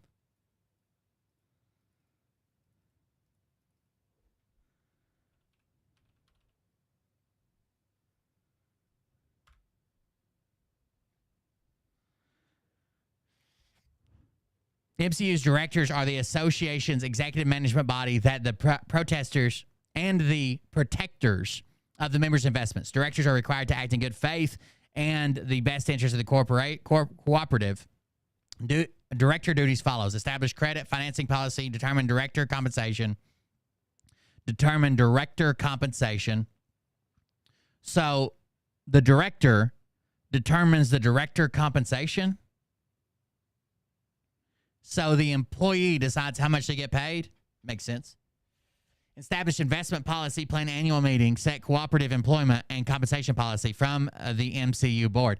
Now, again, they are also going to be compensated for all their expenses and all their travel. So not only will they have $20 million to invest in real estate, but they'll have a free ticket to travel wherever the fuck they want and say, oh, I was checking out properties in Maui. So you guys paid for my vacation. I'll never pay for vacation again. I'm always checking out properties there. MCU consists of 5 directors who founded the MCU Cooperative. They follow Joseph Redden, Jeremy Powell, Jared Wetzel, Spencer Lutgring, and Joseph Madden.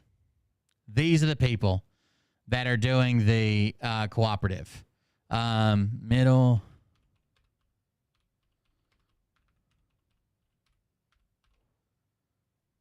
Oh, my bad.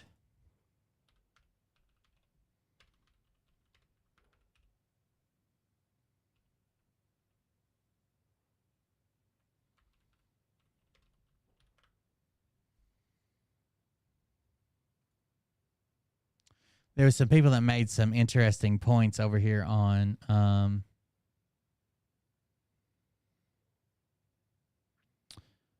they're recruiting everyday people. The only requirement is people must be 18 or older and have $500. They will all have fractional shares, but everyone is equally invested with a $500 share.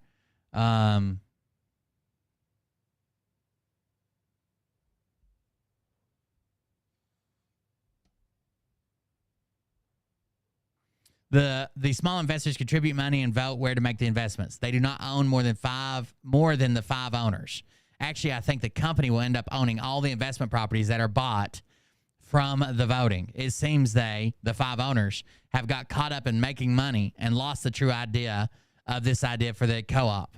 I'm just blown away at the amount of people who can't figure it out and will invest in this. This is not a co-op. It's a multi-level marketing pyramid scheme. This is over on the cooperatives thread on Reddit.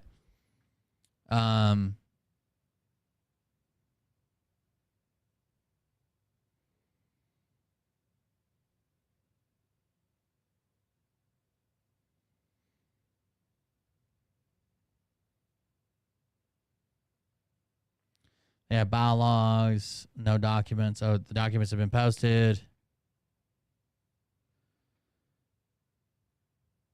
Bylaws on the website now. Okay, we're going to keep reading. Hold on. It is being touted as an investment opportunity to give the middle class power to fight back and do good things for others. So no service or goods are being produced. It's just another grift to take advantage. Sadly, it appears to have drifted to that. Also, out of the returns of the investments from the money in the co-op, 25% will be paid out to dividends to the members. 50% is intended to go towards charitable stuffs, like creating scholarships or whatever, and the remaining 25% is reinvested in the co-op. 25% paid out in patronage dividends, could be deducted from the co-op taxable income. 50% towards charitable stuff, tax deductible. 25% funds to pay the bills and the owner's salary. Looks incredibly scammy or just very misguided. My mom just called me and asked about this. Oh, no. My biggest issue was the what we do section was just a bunch of big sophisticated sentences that talk around the idea. They don't seem to bring up how they actually plan to achieve that stuff. Maybe if you pay for a membership, then he might explain it better. I don't know. The website was just too wordy and makes me suspicious. Also, it does not sound like a cooperative based on the revenue split. It doesn't, does it?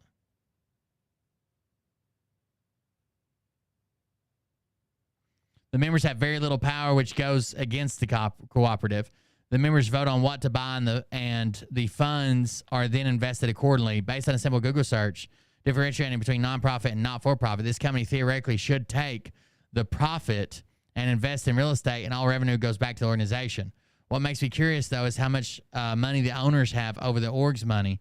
The members only vote where the money goes, and the owners invest in those places. There's a link I found. The capped return in their bylaws is what had me. Oh, shit. I didn't mean to do that. Let me go back to where that went. I exited out of it by accident as soon as I fucking found it.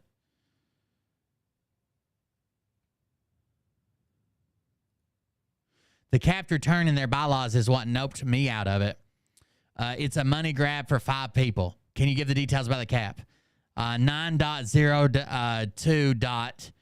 Capped return at 5%. The return paid to member owners shall not exceed 5% per year on the amounts paid by member owners to purchase the shares.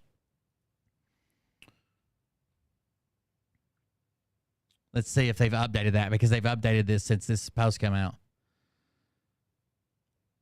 MCU Cooperative shall have the power to indemnify its directors, officers, staff, management owners, and their agents to the fullest extent permitted by Maryland and federal law.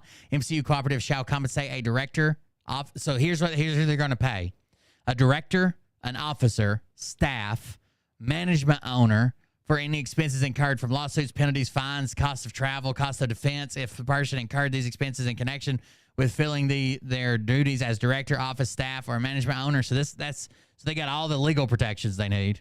It is also called indemnification. However, MCU Cooperative is not obligated to indemnify a person if such expenses arose from a situation where the person stole funds, knowingly received funds that they were not entitled to, intentionally committed a crime, or recklessly or intentionally harmed MCU Cooperative or its directors, officers, staff, or management owners. MCU Cooperative will be required to purchase a director and officer liability policy to protect all MCU directors, officers, staff, and management owners. The MCU Cooperative may sell real estate upon receiving a letter of intent from an accredited third party. The board must give majority approval to finalize the sale. The MCU board must weigh the members' owners' interest in any potential sale of the cooperative. So you don't get to decide you get to decide where to put it. How can I afford to donate 50% of the funds to, how can they afford it? Well, they're using it for a tax write-off. They're going to have a ton of taxes come in. People just donating money to them. You don't get to decide if they sell it. It's just they'll just decide what's your best interest. The MCU Cooperative shall aim to protect. This wouldn't be bad if the directors were putting in $500 and just volunteering their time because they already do like real estate or investment or something to help everybody get a kickback. It'd be almost like a buyer's club. Or let's even say they put in $1,000. So they make double or even triple what you make. I think there is a clause in here somewhere where they can only make 6 times what the lowest employee makes. But they're allowed to make 6 times what the lowest employee makes. How would I get around that if I wanted to make a shit ton? Well, it's not like they have a bunch of people working there that need to work at minimum wage. So if I wanted a clause in here that I could only make 6 times what the lowest paid employee made, and we only have 7 people employed, well then the lowest paid person would make $200,000. And I can make $1.2 million a year, right? It's different if you're if you're Walmart, okay? If you're Walmart and you agree that the CEO can make no more than 6 times a regular employee, the lowest paid employee, that's a big difference. And people have been calling for that because CEOs make thousands of times more than the actual workers. This is one of those things, like there's a disconnect between regular people and like CEOs of huge companies, right? That's a big deal. If whoever the director, let's say 10 times, you can only make 10 times what your lowest employee would make.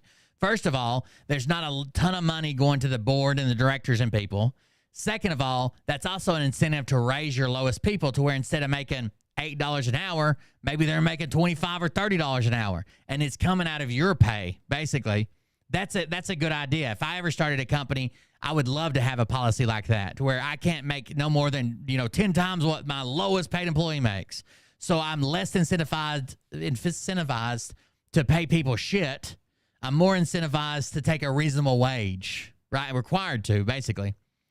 But if I started a company and it's only me and Mariah, and I'll say I'll never take more than my lowest paid employee, and I give myself $5 million a year, and I give Mariah $4.3 million a year. Who cares? Who cares? The MCU Cooperative shall aim to protect each property at the time of acquisition. The cooperative's property and real estate may include property. So it looks like they deleted the part that had a 5% cap in it, or they've changed it somewhere. Survivability, formation, corporate charter compliance, registered office. It sounds so scummy, to be honest with you. Like 100%. I'm trying to find like dividends. Let's see. They had to move it somewhere else. There has to be a plan here to pay people. Remuneration, indemnification, loans, membership, designators, removal, resignation of officers. The president shall have a general supervision of the corporation's daily affairs and perform all other duties as are incident to the office or are properly required by resolution passed by the board. Vice president, during the absence or disability of the president, the executive vice president, if any, may exercise all functions of the president. Each vice president shall have such powers and fulfill such duties as may be assigned by a resolution of the board. Secretary and assistant secretaries. the treasurer, delegation, other officers, liabilities, loans, bonds, salaries. Officer salaries will be fixed from time to time by the board officers and are not prevented from receiving a salary by reason of the fact that they are also directors. So if you're a director and an officer, you can't receive two salaries, but that's the only restriction there. The directors get to decide the officer salaries. The president gets to decide the president's salary. Right to inspect. There's so many pages of this. Duty to notify, execution of written instructions, signing of checks or notes, special signing powers, mergers, conversions, dissolution, distribution of assets. Upon the dissolution of the organization, that's if they shut down, assets shall be distributed for one or more exempt purposes within the meaning of Section 501c3 of the IRS. Amendments. I'm trying to see if they move the cap. Resubscribed for 14 months. Thank you for the resubscription. I appreciate it. A little over a year. Andrew Back. That's the guy I went to high school with. His mom used to cut my hair when I was very small. Very small. I had a double crown and a cowlick. My mom used to chase me around. She'd be licking her hand, trying to fucking get my hair to stay down. Initial meeting of the board. Decentralized finances. MCU Cooperative will create mini center of financial decision-making and accounting. The MCU Cooperative will do accounting for the cooperative as a whole, and the management board primarily will make financial decisions that impact the steward of the cooperative as a whole. MCU will separately account for the income, expenses, and assets specific to the properties and project, the facilities, the return of surplus income to the member owners. MCU will further maintain accounting records specific to each member owner, as well as accumulate dividends and patronage refunds allocated to each member. Patronage refunds is what they're calling them now. Okay. Let's see if we can find some of those terms.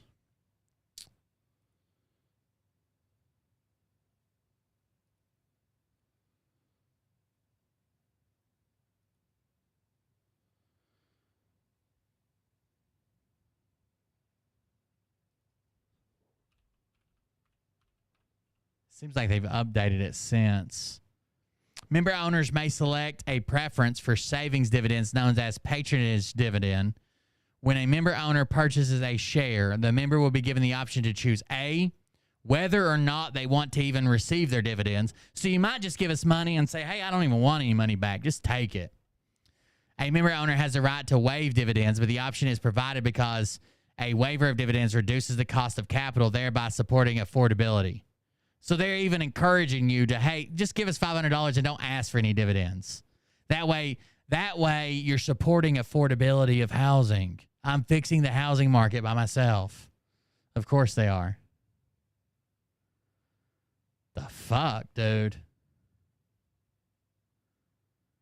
The minimum investment period is 5 years. Member owners, so that's investors, agree to hold their shares and not redeem them for at least 5 years. The board may, at their discretion, redeem shares sooner for member owners who request early redemption based on personal hardship.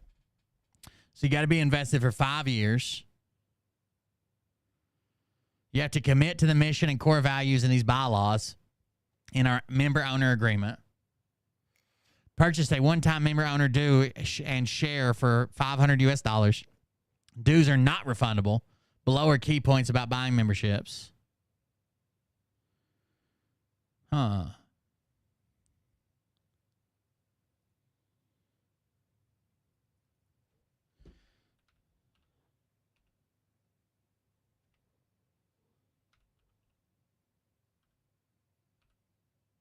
Dividends. Let's see what we got. I'm searching keywords because it's so long. How many pages is this motherfucker? 25 pages? Patrons do when a member owner purchases a share, the member will be given the option to choose A. Okay, so member owners may select a preference and patronage dividends, whether or not to receive dividends or they will receive them. That will reduce the costs.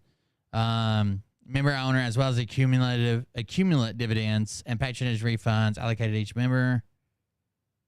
Dividend allocation is patron. They've removed the cap, it looks like. which was wild they even had a 5% cap. That's just telling me you want me to give you my money and not make it back for 20 fucking years. But it seems like they've removed it. At least everything I'm searching here.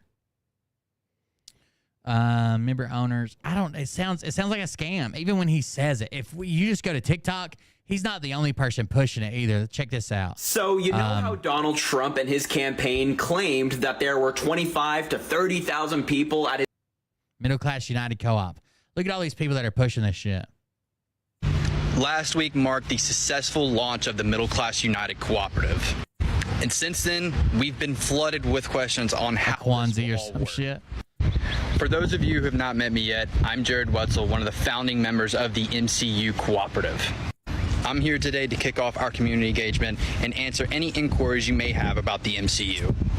So I asked all of you to get these answers, to get these questions answered, you have to watch a 14-hour live stream. Drop your comments down below, and I will try to get back to each and every single one of you. Together, let's embark on a journey to create. My thoughts and allocations to start should be something like this to help the MCU Co-op to grow. Dividends 60%, reinvestments 30-35%, charity 5-10%. Nope, charity 50%. We don't want any taxes at all. I like following one of the guys. I was just being honest. Why not explain the $500? That's a crazy fee. How are you supposed to afford that when the middle class is struggling?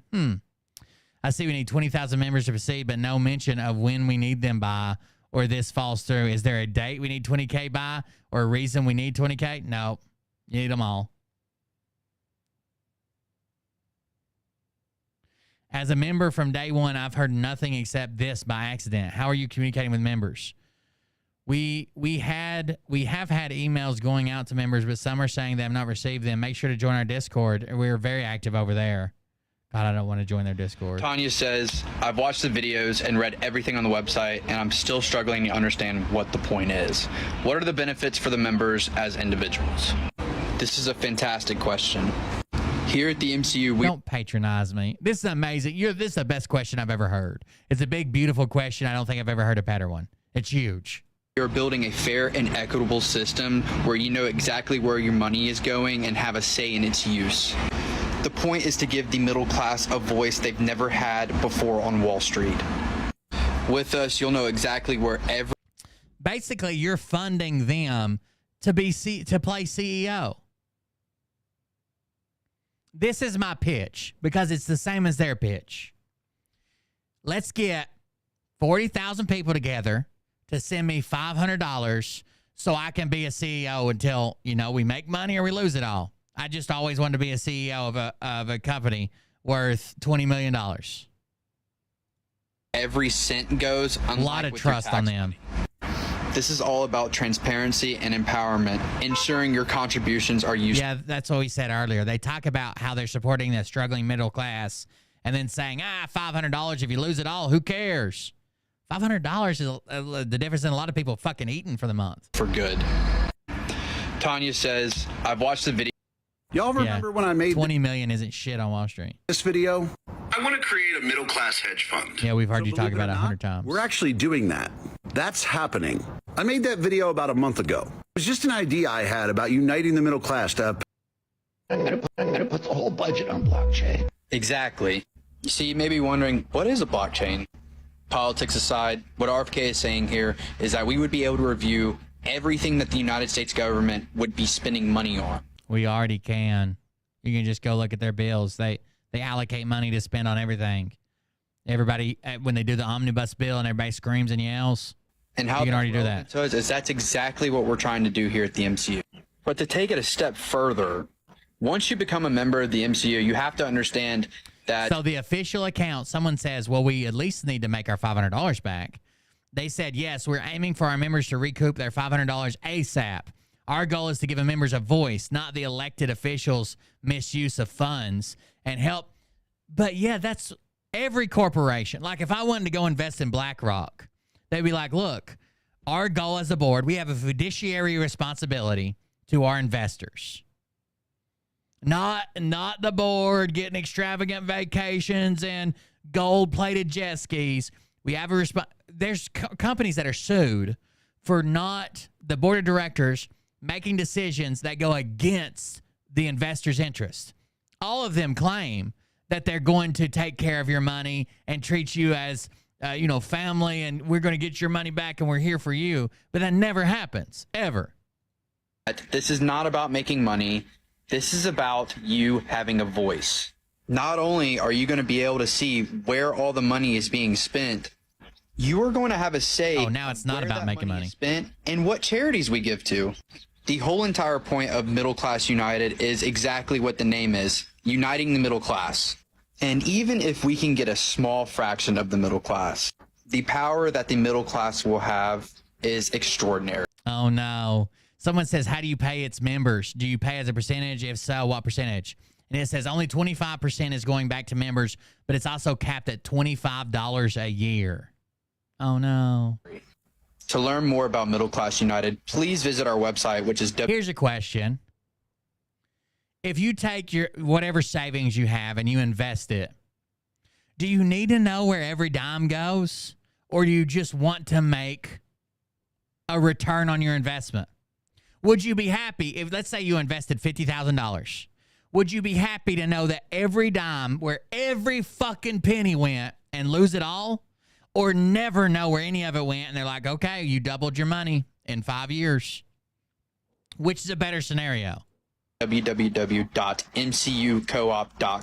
This is part of the, just because people are struggling, people just hate the people that they think are doing well, like the BlackRocks and the investors and the Wall Streets and the traders and the real estate hedge funds. And so they're like, you hate them, we're going to do it different. We might lose all your money, but we're going to do it different.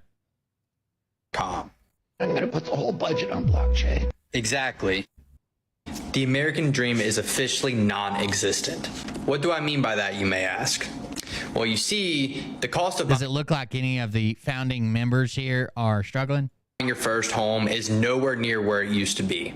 And the reason for that is happening right before our very eyes. You see, we have investment firms buying out the supply of homes across the United States and all of our major cities.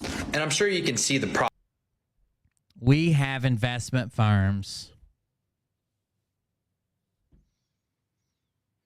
You're making one of those investment firms, bro. Imagine I take your money, $20 million, and I buy an apartment complex, a small one, because that's not shit, but a small apartment complex. And I say, okay, guys, I could give you all $25, return. But instead, we're going to lower the rent, get the American dream going again, and everybody's going to lose half their investment. Is that good for you? Does that help you stay in your house or pay for your apartment or buy your groceries? No. They have the same goal.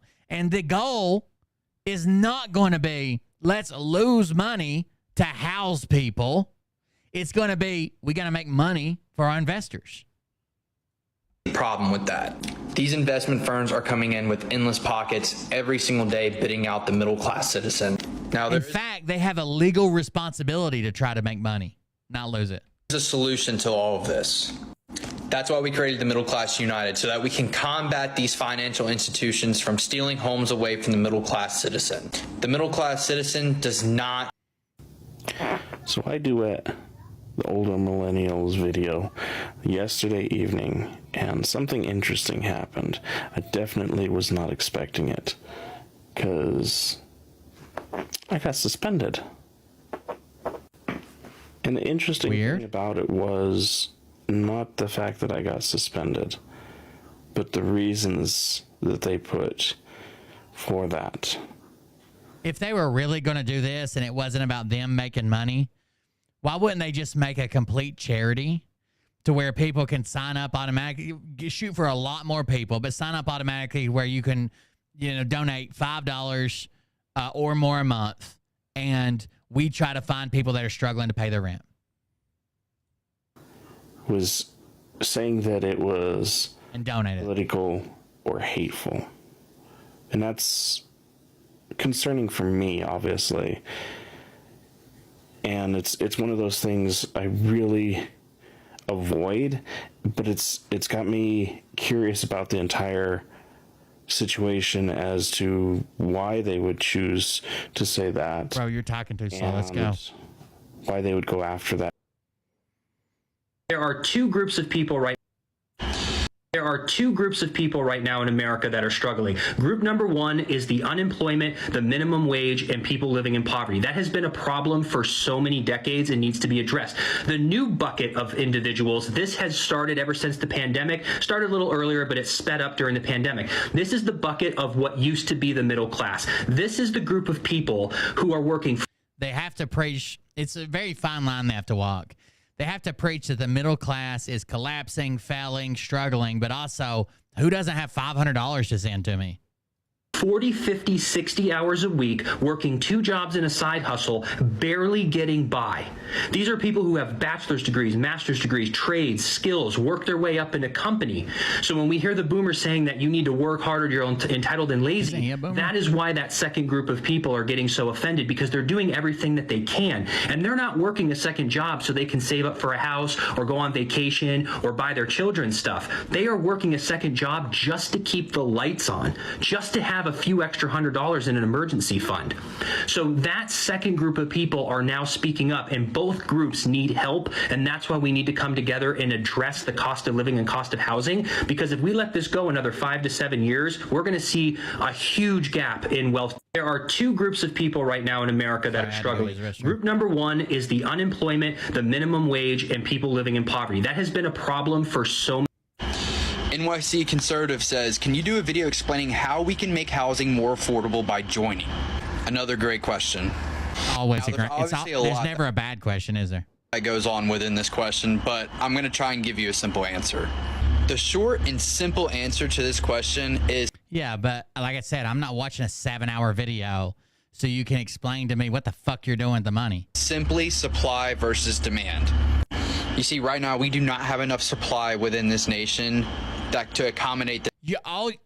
What they're asking is something they don't deserve. Could they be doing this for the right reasons? Absolutely.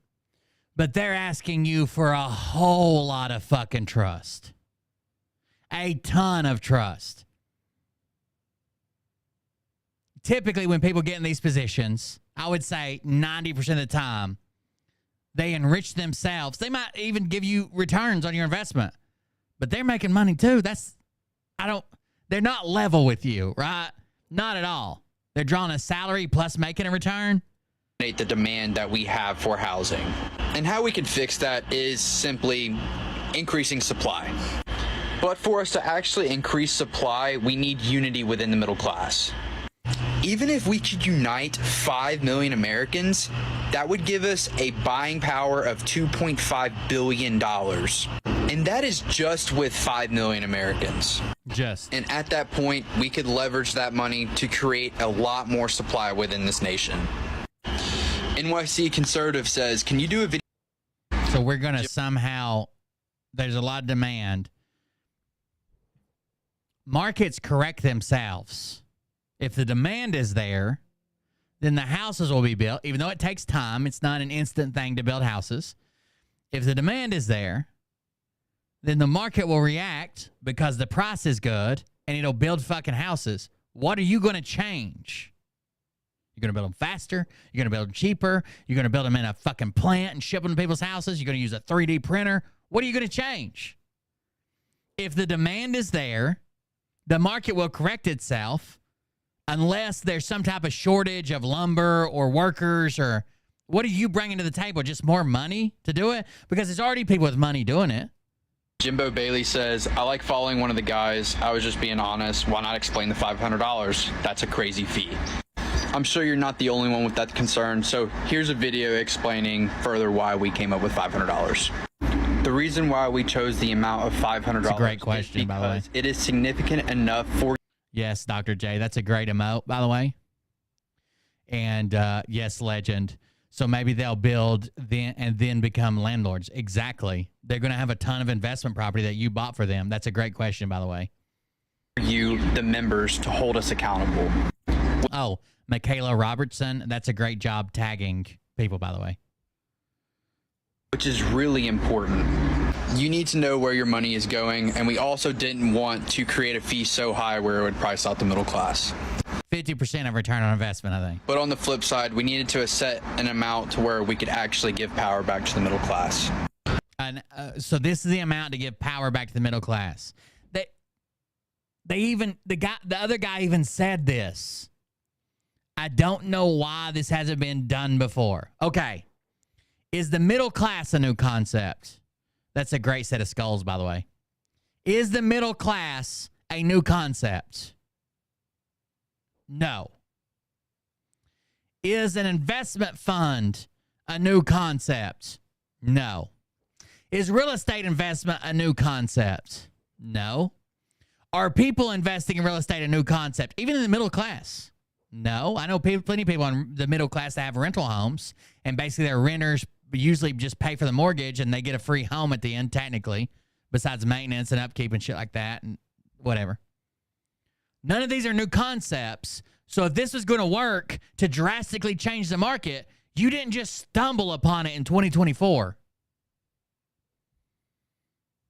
That's a really great Lamau, by the way. Thank you. We understand that $500 is still a significant amount, and if that is simply too much for you, we encourage you not to become a member right now. Our goal at the MCU is to find the middle-class American that is more than comfortable with putting up $500 to become a member. And if we can unite enough middle-class citizens, that can give us tremendous power to combat the housing market. Jimbo Bailey says, I like following one of the guys. I was just being honest. It's official. I'm a member of the MCU. Not that MCU. That's a great way to pass out, Legend. This MCU. Middle Class United.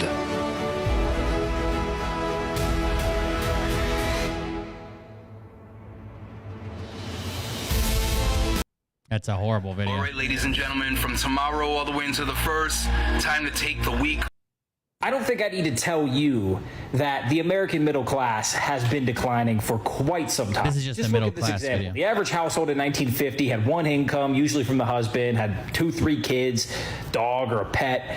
This right here is true, okay? Housing is becoming almost unbuyable for a lot, unpurchasable for a lot of people. And boomers boomers get mad when people say like it's harder now. Like, I understand them getting mad when people say, like, you fucked us, but they kind of did with a lot of this stuff. But it is harder now. The boomers should stop fighting that. You had one income, a stay-at-home wife, 3.5 kids, and your house was paid off. You worked at a factory. You could afford a new car every 5 years, and you made it, right? But now, almost everybody has 2 incomes coming in, less kids, can't have a fucking house, can't buy a new car. It's crazy. The home paid off, a white picket fence, the lawn, everything. And now in 2023, you need 2 incomes just to support yourselves, let alone the 2 kids. $250,000 mortgage, usually more. A $25,000 car loan, usually more. And $10,000 or so in credit card debt, which is usually more. And Paul here makes the point and basically asks, how do we go from the American dream to the American trap? Well, there's 2 factors. Your parents are upper middle class. No, they're not. Jordan. Actual middle. I don't know if there's any more of it, but we can go to their page. In America. Oh, let's go to their page. I don't think I need. See what else they got here. It's a MCU Coop is what they're calling it, even though it's co-op. MCUcoop.com. Let's see this. I'm starting to think that if we sent Boeing after bin Laden, we would have saved ourselves a lot of time. PDS makes an excellent point, revealing just how far the powers that be will go to when their stock is at risk. When there was just one incident, I was like, that's suspicious, but maybe he just... I'm not sure if I'm allowed to say that word, but you get what I mean. But now Boeing is just getting audacious, showing no regard for consequences. You guys have heard this story, right? About the guy who... The guy who unalived himself.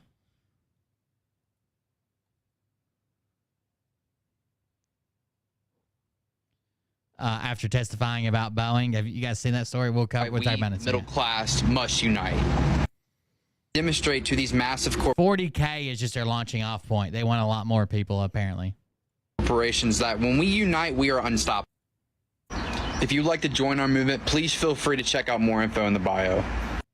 NYC Conservative says, can you do a video explaining how we can make housing more affordable? We already watched that one. Jimbo Bailey says, I like following one of the... We already watched that one. Tanya says, I've watched the videos and read everything on the website, and I'm still struggling to understand what the point is. What are the benefits? The American dream is officially non-existent. What do I mean here where it used to be? Buying out the supply. Last week, Phil kind of has to do the same thing where he has to tell you like everything's falling apart, but also become a patch salesman. Marked the successful launch of the Middle Class United Cooperative. And since then, we've been flooded with questions on. So this is going to be the first of many informational videos about Middle Class United. That's true.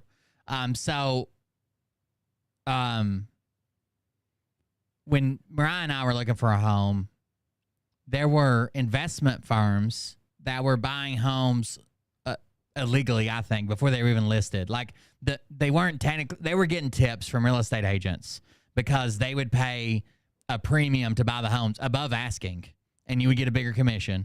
And the minute it was fucking put on the MLS, it was purchased. You couldn't even get in there to do it.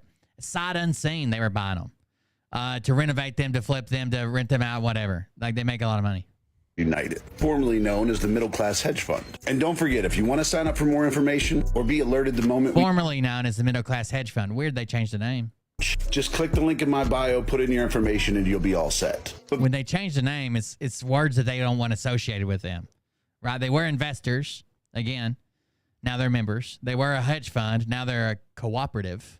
Back to the information. So the first question I want to answer is a question I've been asked a lot, and that is, why are we not actually a hedge fund? And that's a damn good question. Let me explain why we went the route of cooperative.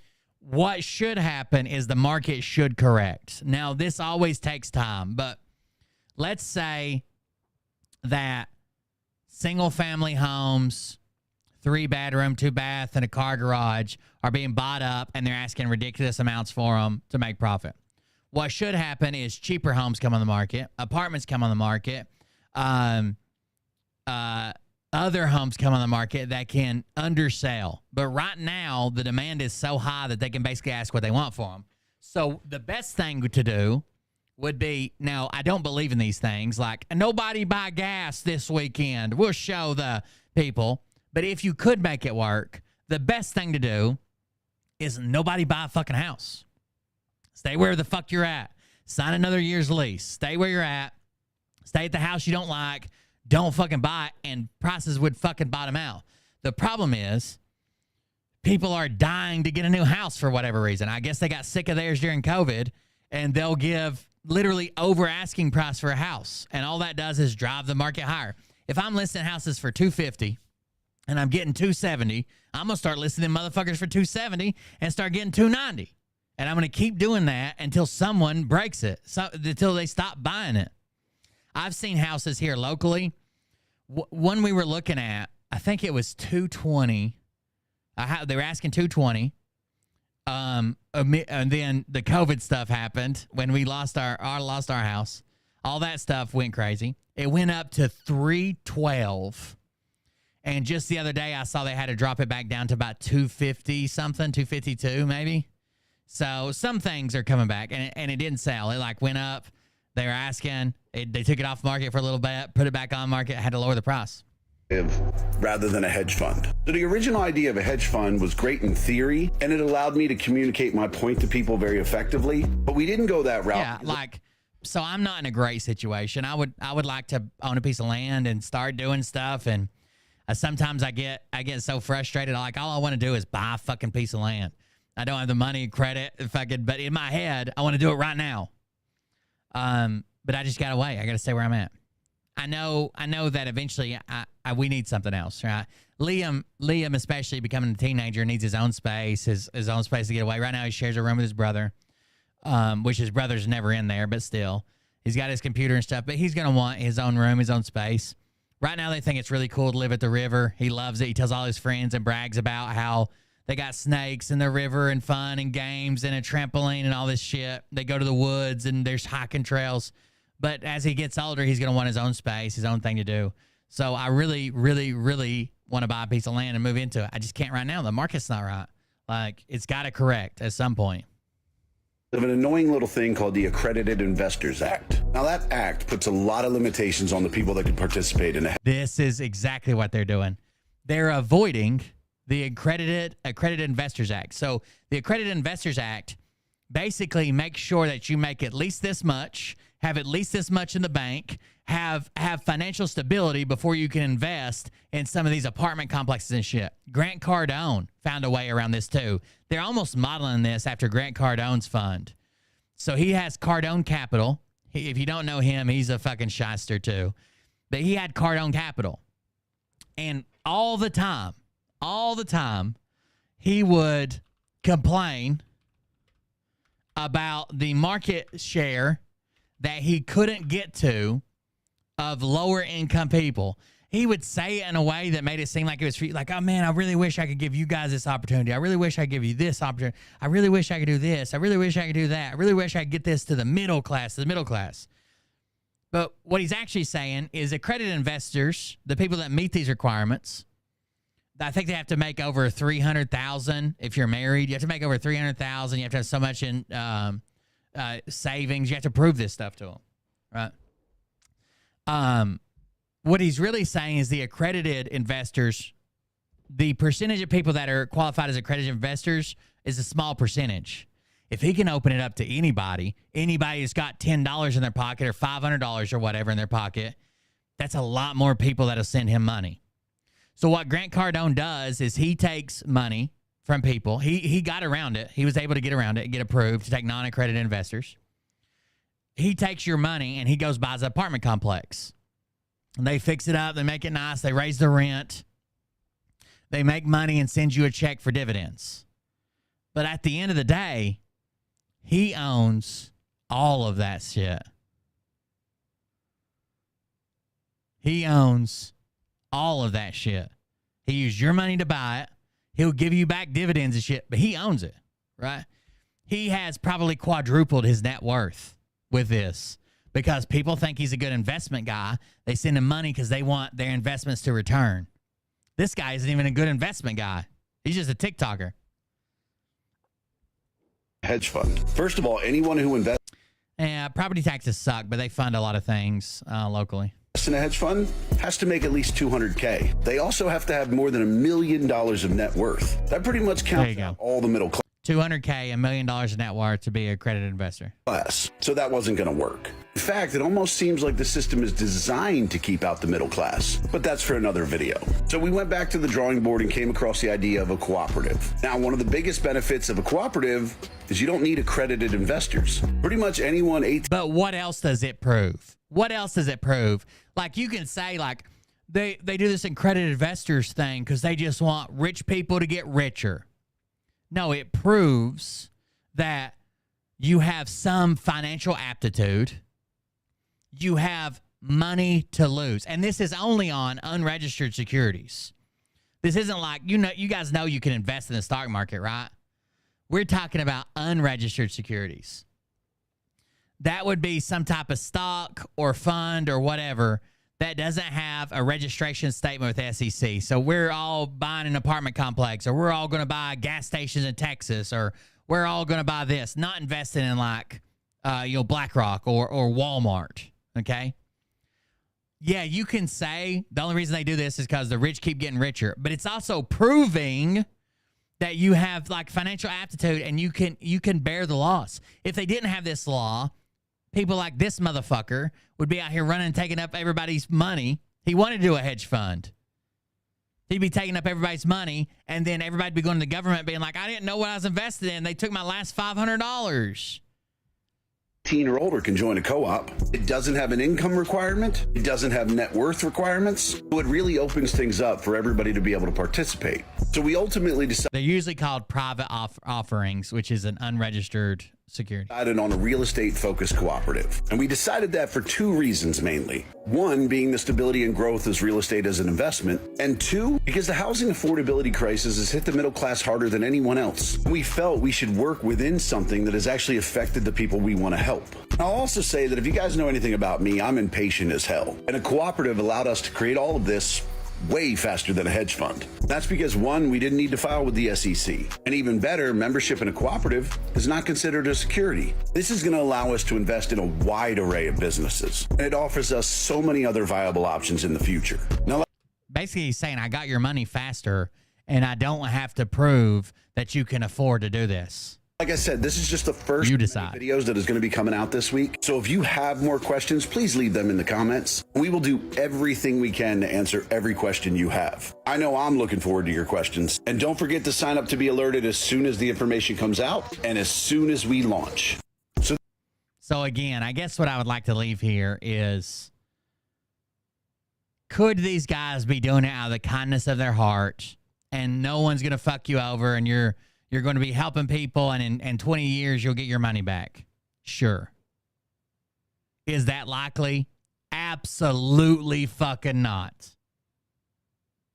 They're enriching themselves and making it seem like you're doing the same while helping people out. That's exactly what they're going to fucking do. Watch. Just fucking watch. That's exactly what they're going to do. Let's do this because I told you, what time is it? 12:30. I told you I'd cover that. We actually started a little bit earlier tonight, didn't we? Yeah, we've already been going over 2 hours. Hold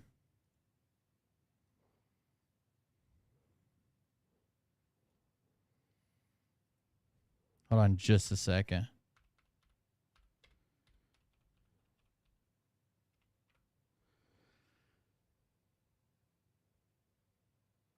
I watched a video on this just the other day. Let me see if I can find it.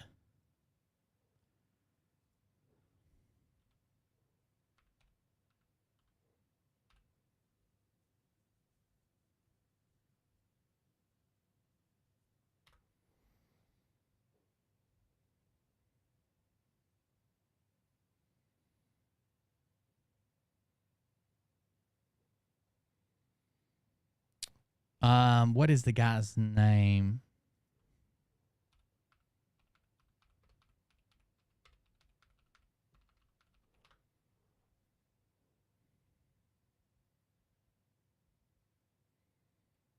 John Barnett.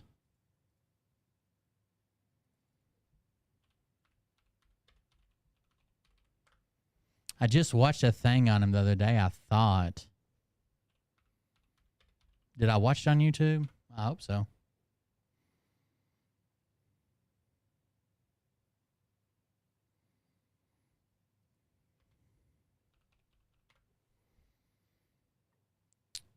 Where did I watch the fuck?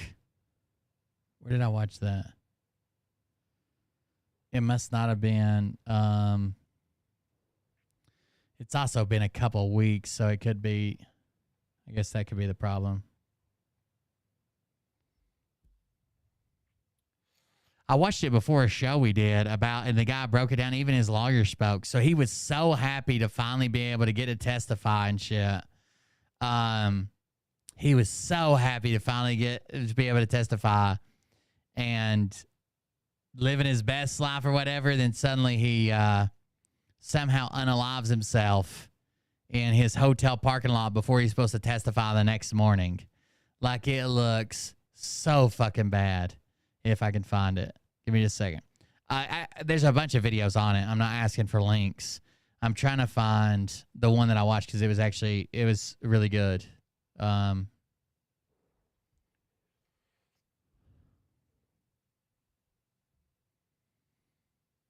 I can find it. The talent should exist. I can't remember what I was watching when I found it. It's been a few weeks ago. I'm going through my history right now. Give me just a second.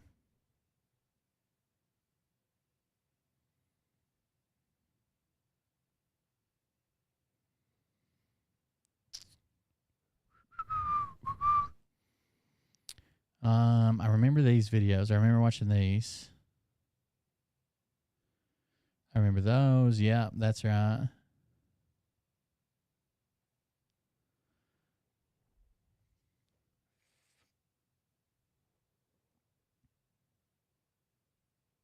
Okay, I remember that. Everybody's saying that Boeing killed him, obviously, but it is very suspicious. It is extremely suspicious. Oh, that was the guy who got tased for his son. You guys remember that video? It was about around that timeline.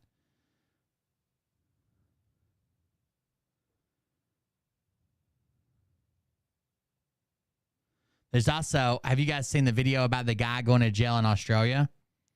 A whistleblower that's being put in prison. Man, the newspapers and shit loved his shit when he was coming out talking about all the fucked up shit that was going on in Iraq. But then once he got busted, they all come out against him, and Jesus Christ, he's going to fucking jail for it, for being a whistle. It was all about a case that he was supposed to build a case around a guy. A guy was basically being set up to take a bunch of shit that he didn't do. And he was supposed to build a case around this guy. And he's like, hey, his command, basically, he was doing what his command told him. He was doing what his command told him to do. And he got fed up, so he started releasing some of the documents. And there's this big guy in Australia that's a huge, like, war hero, who's really a really fucked up guy, like killing people and taking trophies and body parts and shit. Like, really, so he exposed some stuff on him, too. And now they're basically just throwing him under the bus, prosecuting him as a spy, when he should have whistleblower protections. 100% he should have whistleblower protections. But they're basically prosecuting him as a spy, and he's in prison now. He lost his appeals. He lost his stuff. I mean, he still has some appeals, but like he lost the first one that he had to try. So he ended up having to go to prison. And some other YouTubers made videos with him, like, if you're seeing this, he's in prison now. And put it out there. It was, I don't know. It's a pretty sad story. We might go over it on the stream one day. I don't have time to cover it all today, but we might go over it one day on the stream. If I can find this damn Boeing video. I gotta be getting close. It's a good conspiracy, the Boeing one is. There's Ryan Upchurch stuff we did. It's gotta be around here somewhere, right?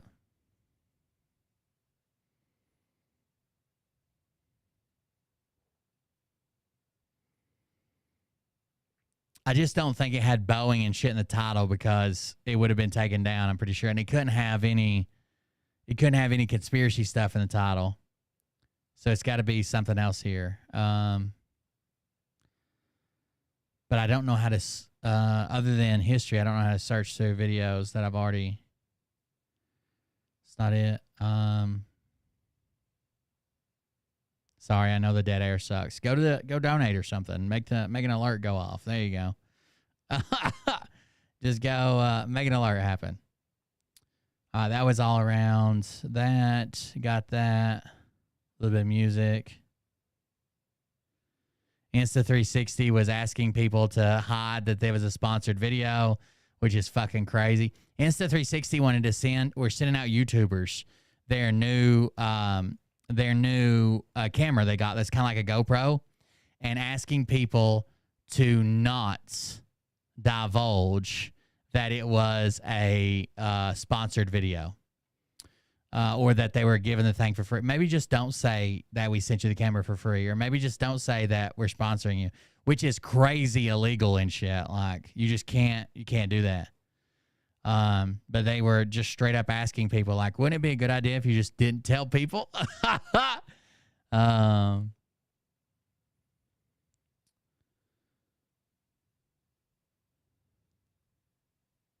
It's got to be right here close. I'm sorry.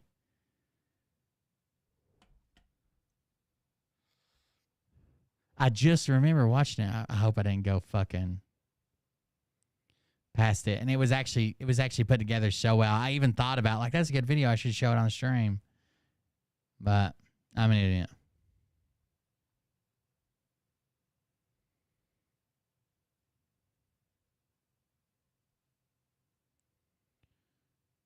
Not that, not that.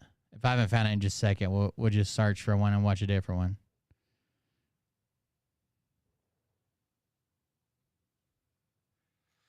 It seems like when you search YouTube history, it only goes back so far. And you got to know a keyword that's basically in the title. If they've changed the title, or you thought you knew the title, or you don't put a word that's in it, then you're just kind of screwed. It's not even going to pull it up.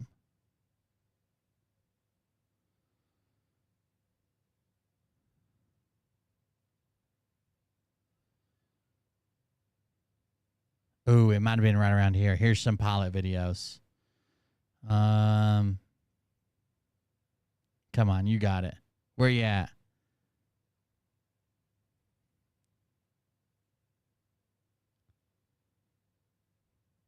I watched a whole series about a bull rider. I watched a 4-part YouTube series about this young bull rider whose dad was a bull rider, but it's called The Rise to Greatness. It's the John Crimper story. His dad was a immigrant bull rider who ended up getting like some injuries and wasn't able to ride anymore, like some stuff with his spine. And now he's 18 and like on the pro circuit, and a lot of people are like thinking he's going to come up and basically win. I don't know. He's a pretty good bull rider. It's not something I'm into, but somehow I got down that rabbit hole. It was like, oh yeah, a fucking 6-part series on bull ride. Yeah, why not? It just reminded me. I even forgot about it. Forgot I even fucking watched it. Damn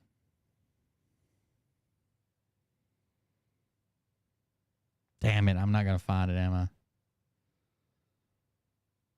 Polycentric removal.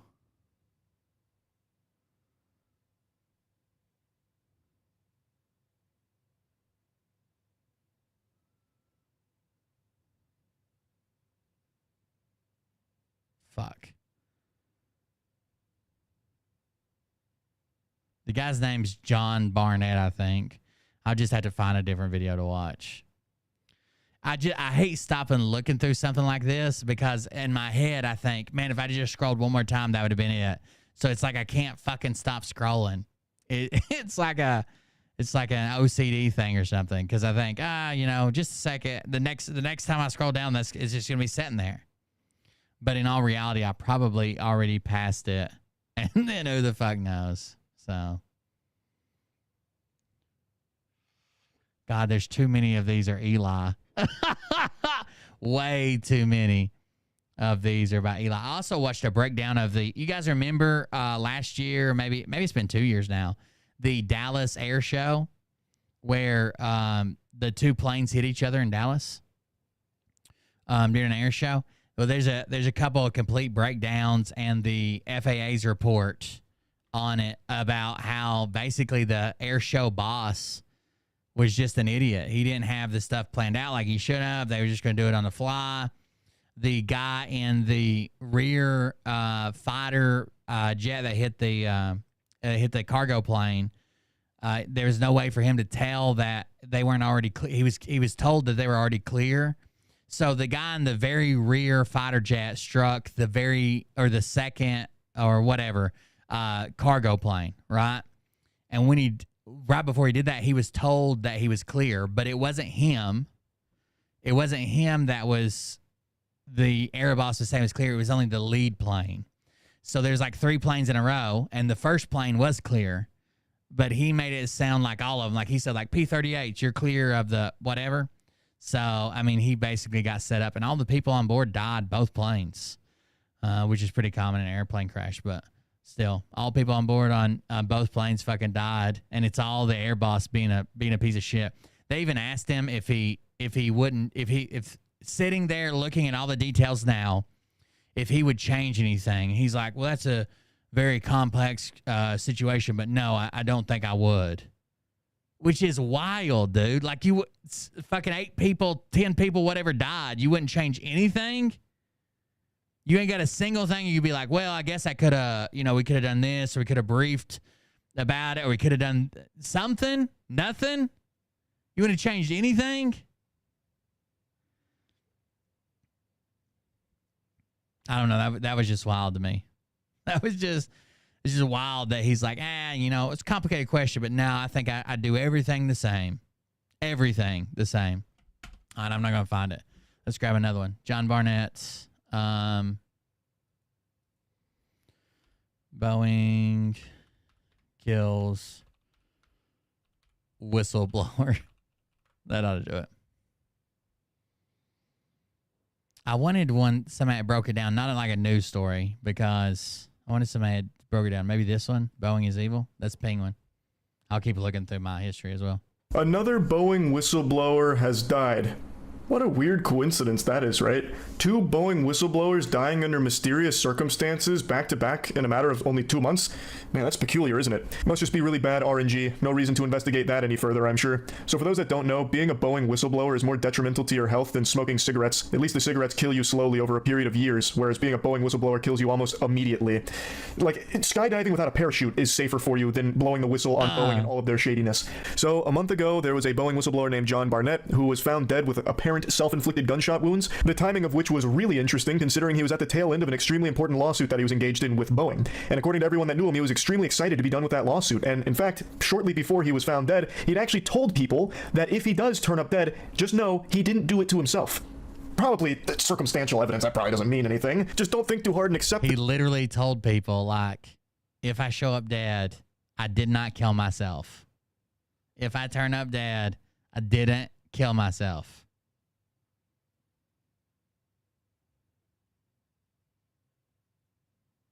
That's wild. The shit that they feed you with the official story that he just decided while sitting in his truck to blow his goddamn brains out. That makes a lot of sense here.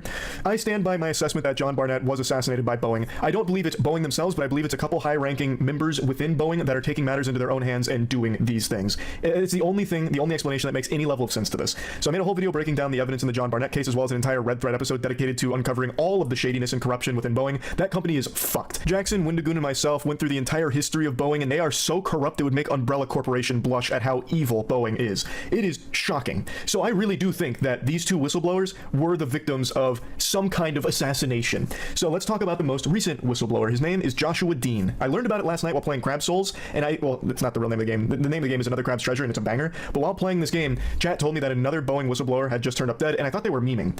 And it turns out they weren't. They were actually telling the truth. Oh. Do you see the second Boeing whistleblower got murked? No shot the other whistleblower's dead. No shot. It's real? No. No, I don't believe that. Hold on, I'm looking that shit up right now.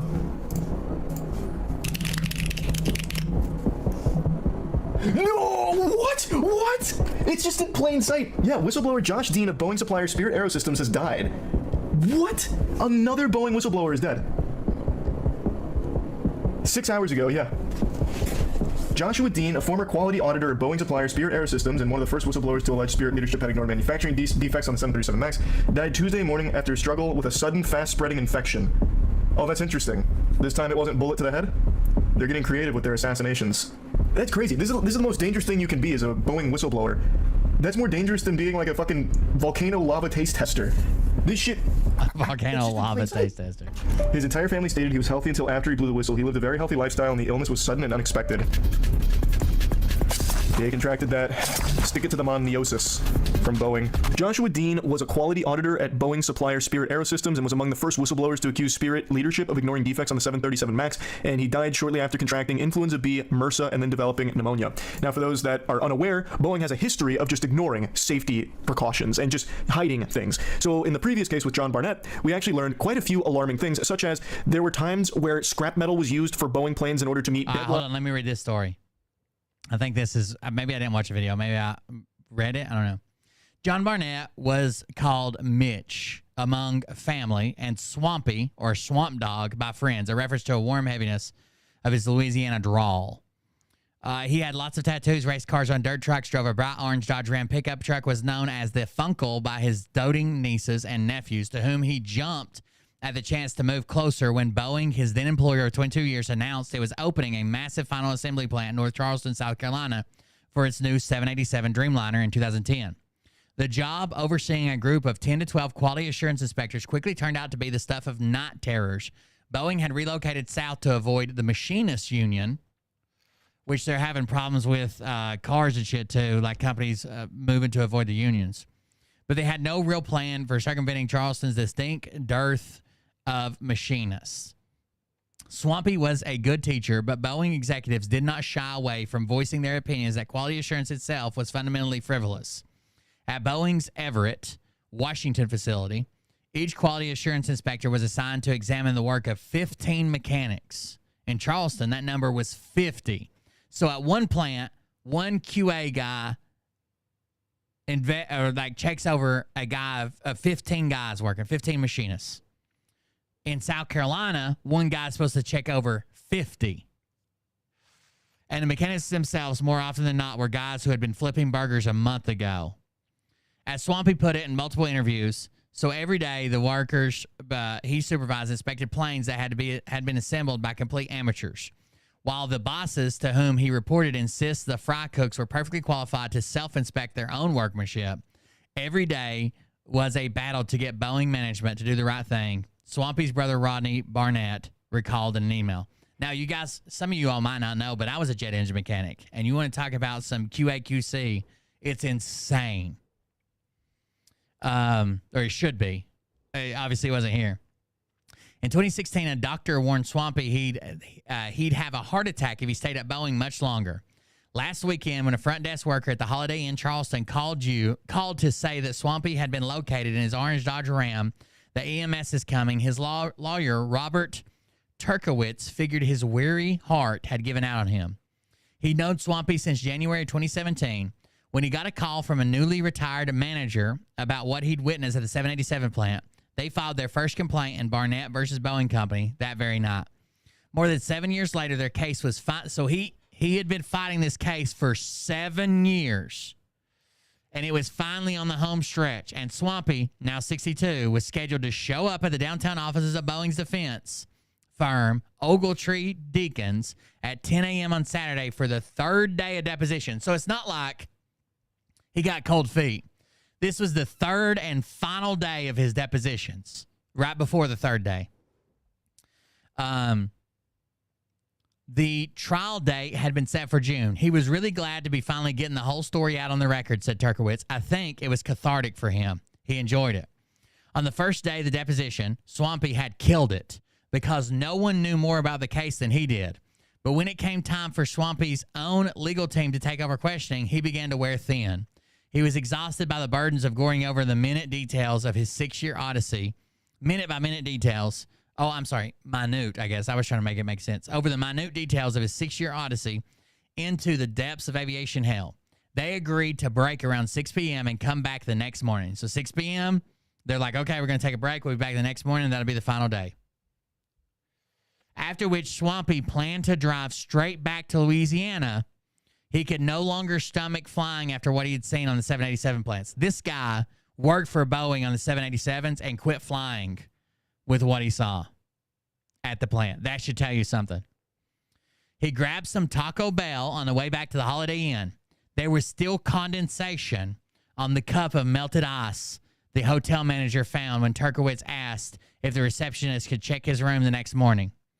Worried that his phone was sending him straight to voicemail, Turkowitz asked if she could see an orange Ram in the parking lot. It was indeed there, sitting in about 6 inches of rain. All the lawyers, Boeing's included, quickly drove over to what they assumed was a scene of cardiac arrest. Swampy was inside the Ram, bleeding from his right temple, with a silver pistol in his hand and something resembling a note in the passenger seat. A groundsman told police he heard a pop around 9 in the morning. But rain had muffled the sound. Everyone was in shock. Barnett had been diagnosed with anxiety and post-traumatic stress disorder incurred in his daily struggles with Boeing management. I represent a lot of disabled veterans, and I know that's a really high percentage of people with PTSD who kill themselves because it becomes unbearable, Turkowitz said. But Swampy, he insists, was not in that kind of place. It made no sense for him to take his own life when he was so close to his final vindication, Turkowitz added. It really came out of nowhere, concurs his brother Rodney, who otherwise refrained from commenting in deference to the ongoing investigation. Louisiana does not require citizens to register ownership of small firearms, but Rodney refused to say whether his brother owned a silver pistol. A family member told Turkowitz what was written on the note, but it didn't sound like John, he insists. Turkowitz co-counsel Brian Knowles issued a statement to the corporate crime reporter saying Barnett was dead from an alleged self-inflicted gunshot. No one wanted to say outright what they thought had happened, but CNBC anchor Becky Quick quipped when she opened Tuesday's Squawk Box with the story, "This looks fishy." A record 50,000 Americans took their own lives in 2023. It's not a normal thing. It is not a normal thing for Americans to assume an apparent self-inflicted gunshot wound is actually a cleverly concealed corporate assassination.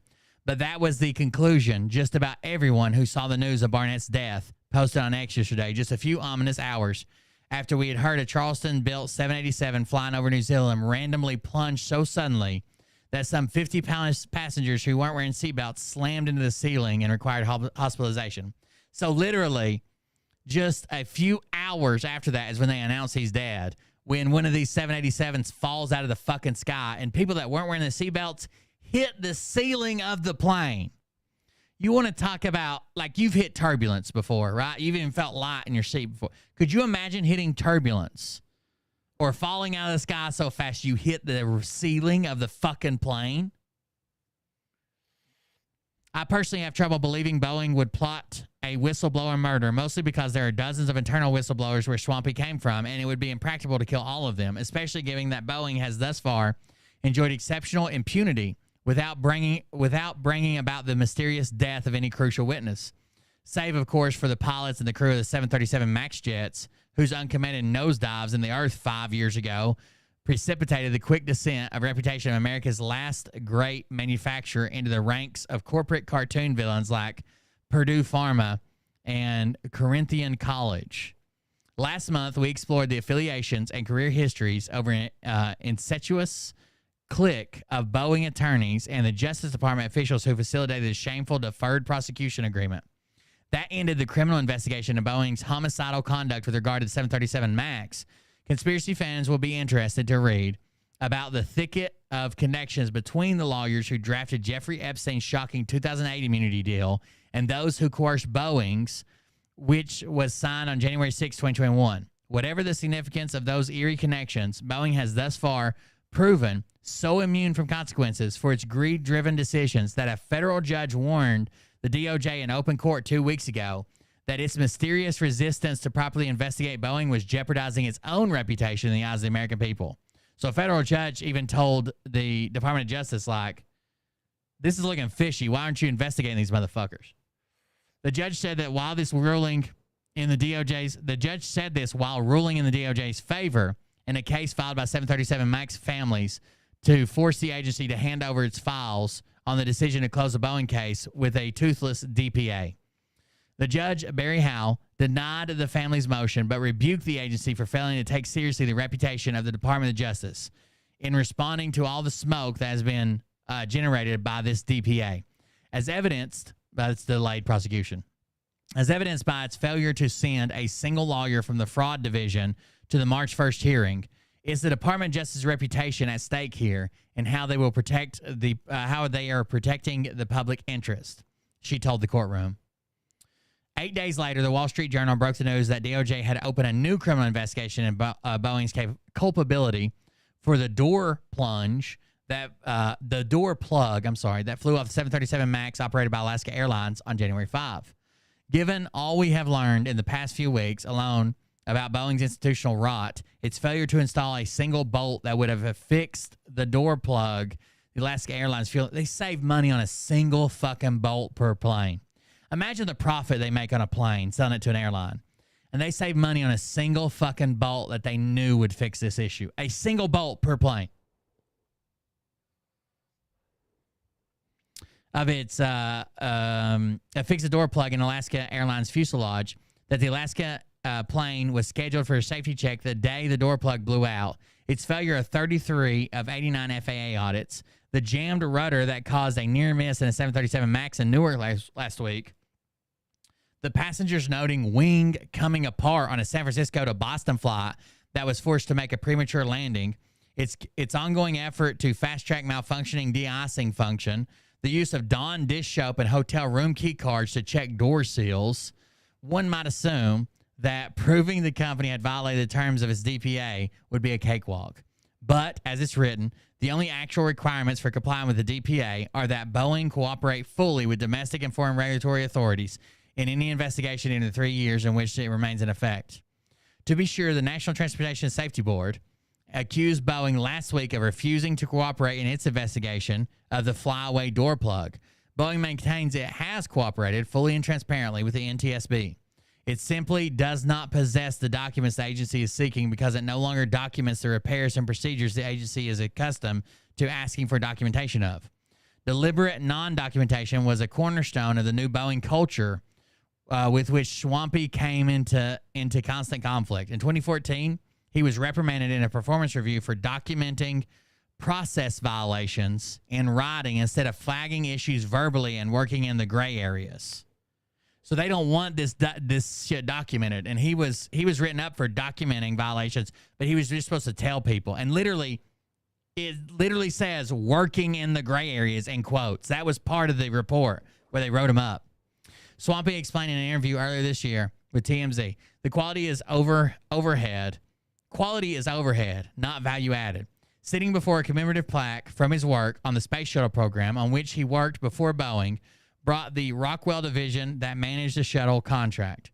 Swampy gently described how his team had been taken off of a job for finding 300 defects in a section of fuselage, and his failed efforts to prevent mechanics from breaking into the cage where defective parts were stored before suppliers retrieved them to be repaired. He was literally having to fight management telling mechanics to go get broken parts and put them on planes. Managers stole parts from the cage so frequently that he had the locks changed. Turkowitz told Prospect, but higher-ups directed him to have 200 new keys made so they could continue swapping bad parts to install on planes. And that was just the tip of the proverbial iceberg. So how do you get away with stuff for this? Okay, how do you get away with this? Like putting bad parts on a plane. So the expectation of the safety margin is so high on airplanes, as it should be, that just because a part doesn't pass like a manufacturer's inspection and is deemed bad, there's probably like a 50% safety margin in it. So there's a chance that even though it's bad, it's still good enough to work for 10 years.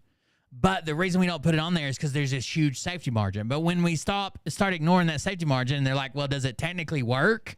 Just throw it on there. That's when we have planes falling out of the fucking sky. And that was just the tip of the proverbial iceberg of what Swampy witnessed in his 6 torturous years in North Charleston, Turkowitz says. And while Barnett conducted numerous high-profile interviews over the years with the likes of the New York Times, the producer of the Netflix documentary Downfall, and the Today Show, what was most unusual from his lawyer's perspective was that he had the receipts. Unlike would-be whistleblower cons who find themselves perp-walked out of the plant without access to their phones or email accounts, Turkowitz told the Prospect, John had meticulously documented everything. He had thousands of pages stored on his computer. Those documents were especially invaluable because of the meager force of the Air 21 statute governing aviation whistleblowers, which forces industry employees who are fired for speaking out about unsafe practices to litigate their grievances in secret court systems operated by the Department of Labor that lacks subpoena power. If nothing else, so they can't subpoena people to support your show or have people testify because you have to go to this like private court. If nothing else, Turkowitz hoped to use Barnett's death to make a case for reform of the Air 21 statute, the creation of an obscure 2000 law that places near impossible demands on whistleblowers, including an absurd 90-day statute of limitations on retaliatory conduct, and is still so woefully underfunded it can barely handle the cases it has already, which is why Swampy's case has dragged on more than 7 years. But the end was almost in sight. He was in very good spirits. He was really looking forward to putting this phase of his life behind him, Turkowitz said. We didn't see any indication he would take his own life. We need more information because no one can believe it. That's crazy. They'd also keep things off the books as much as possible. They even used Dawn dish soap as a lubricant for the aircraft door seals at one point. Then they also used hotel key cards and wet cheesecloths to perform maintenance. Just an absolute smorgasbord of malpractice. So they didn't use the cheesecloth and the cards to perform maintenance. They used it to perform checks, which I guess they weren't like using it for parts or nothing. They used it to check the door seal. Can you get this through it, but not that through it? Basically, that's a good door seal. A go no go gauge is what you call it in the military. this, at least in my perspective here. Of course, I'm not an aircraft specialist, but using Dawn dish soap and hotel keycards, that doesn't really seem like textbook protocol there. That sounds like something you'd read on WikiHow for a DIY aircraft maintenance at your own home for like an RC aircraft, not a fucking Boeing. So these gentlemen came forward to try and alert the public about what Boeing's been doing, or rather not doing, that they should be, and they both paid the ultimate price for it. In my eyes, they're heroes for the work they've tried to do here. So being a Boeing... Here's the comment.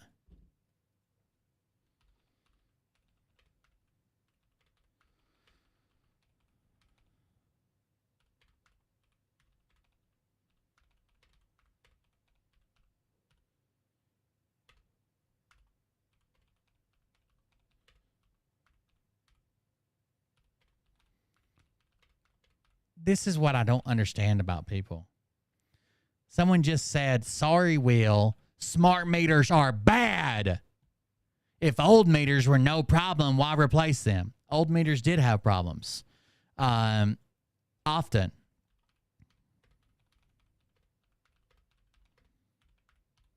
The new meters are more accurate. They reduce overhead, which saves you money. So they reduce costs to the company. They're easier to read. They're all around. You can't just hold on to all old things because you feel better about them, or you like them more, or they make you feel warm and fuzzy. A 1908 motor carriage wagon from Oldsmobile worked fine. Why replace it? Do you still drive a car from 1908? No. Why? New cars are bad. That's not an argument. Nothing was wrong with a 1908 Oldsmobile motor carriage, right? It had 3.5 horsepower. It had a big stick that you turned the wheels with. Everybody survived crashes because the top speed was 7.5 miles an hour. Why aren't you driving one?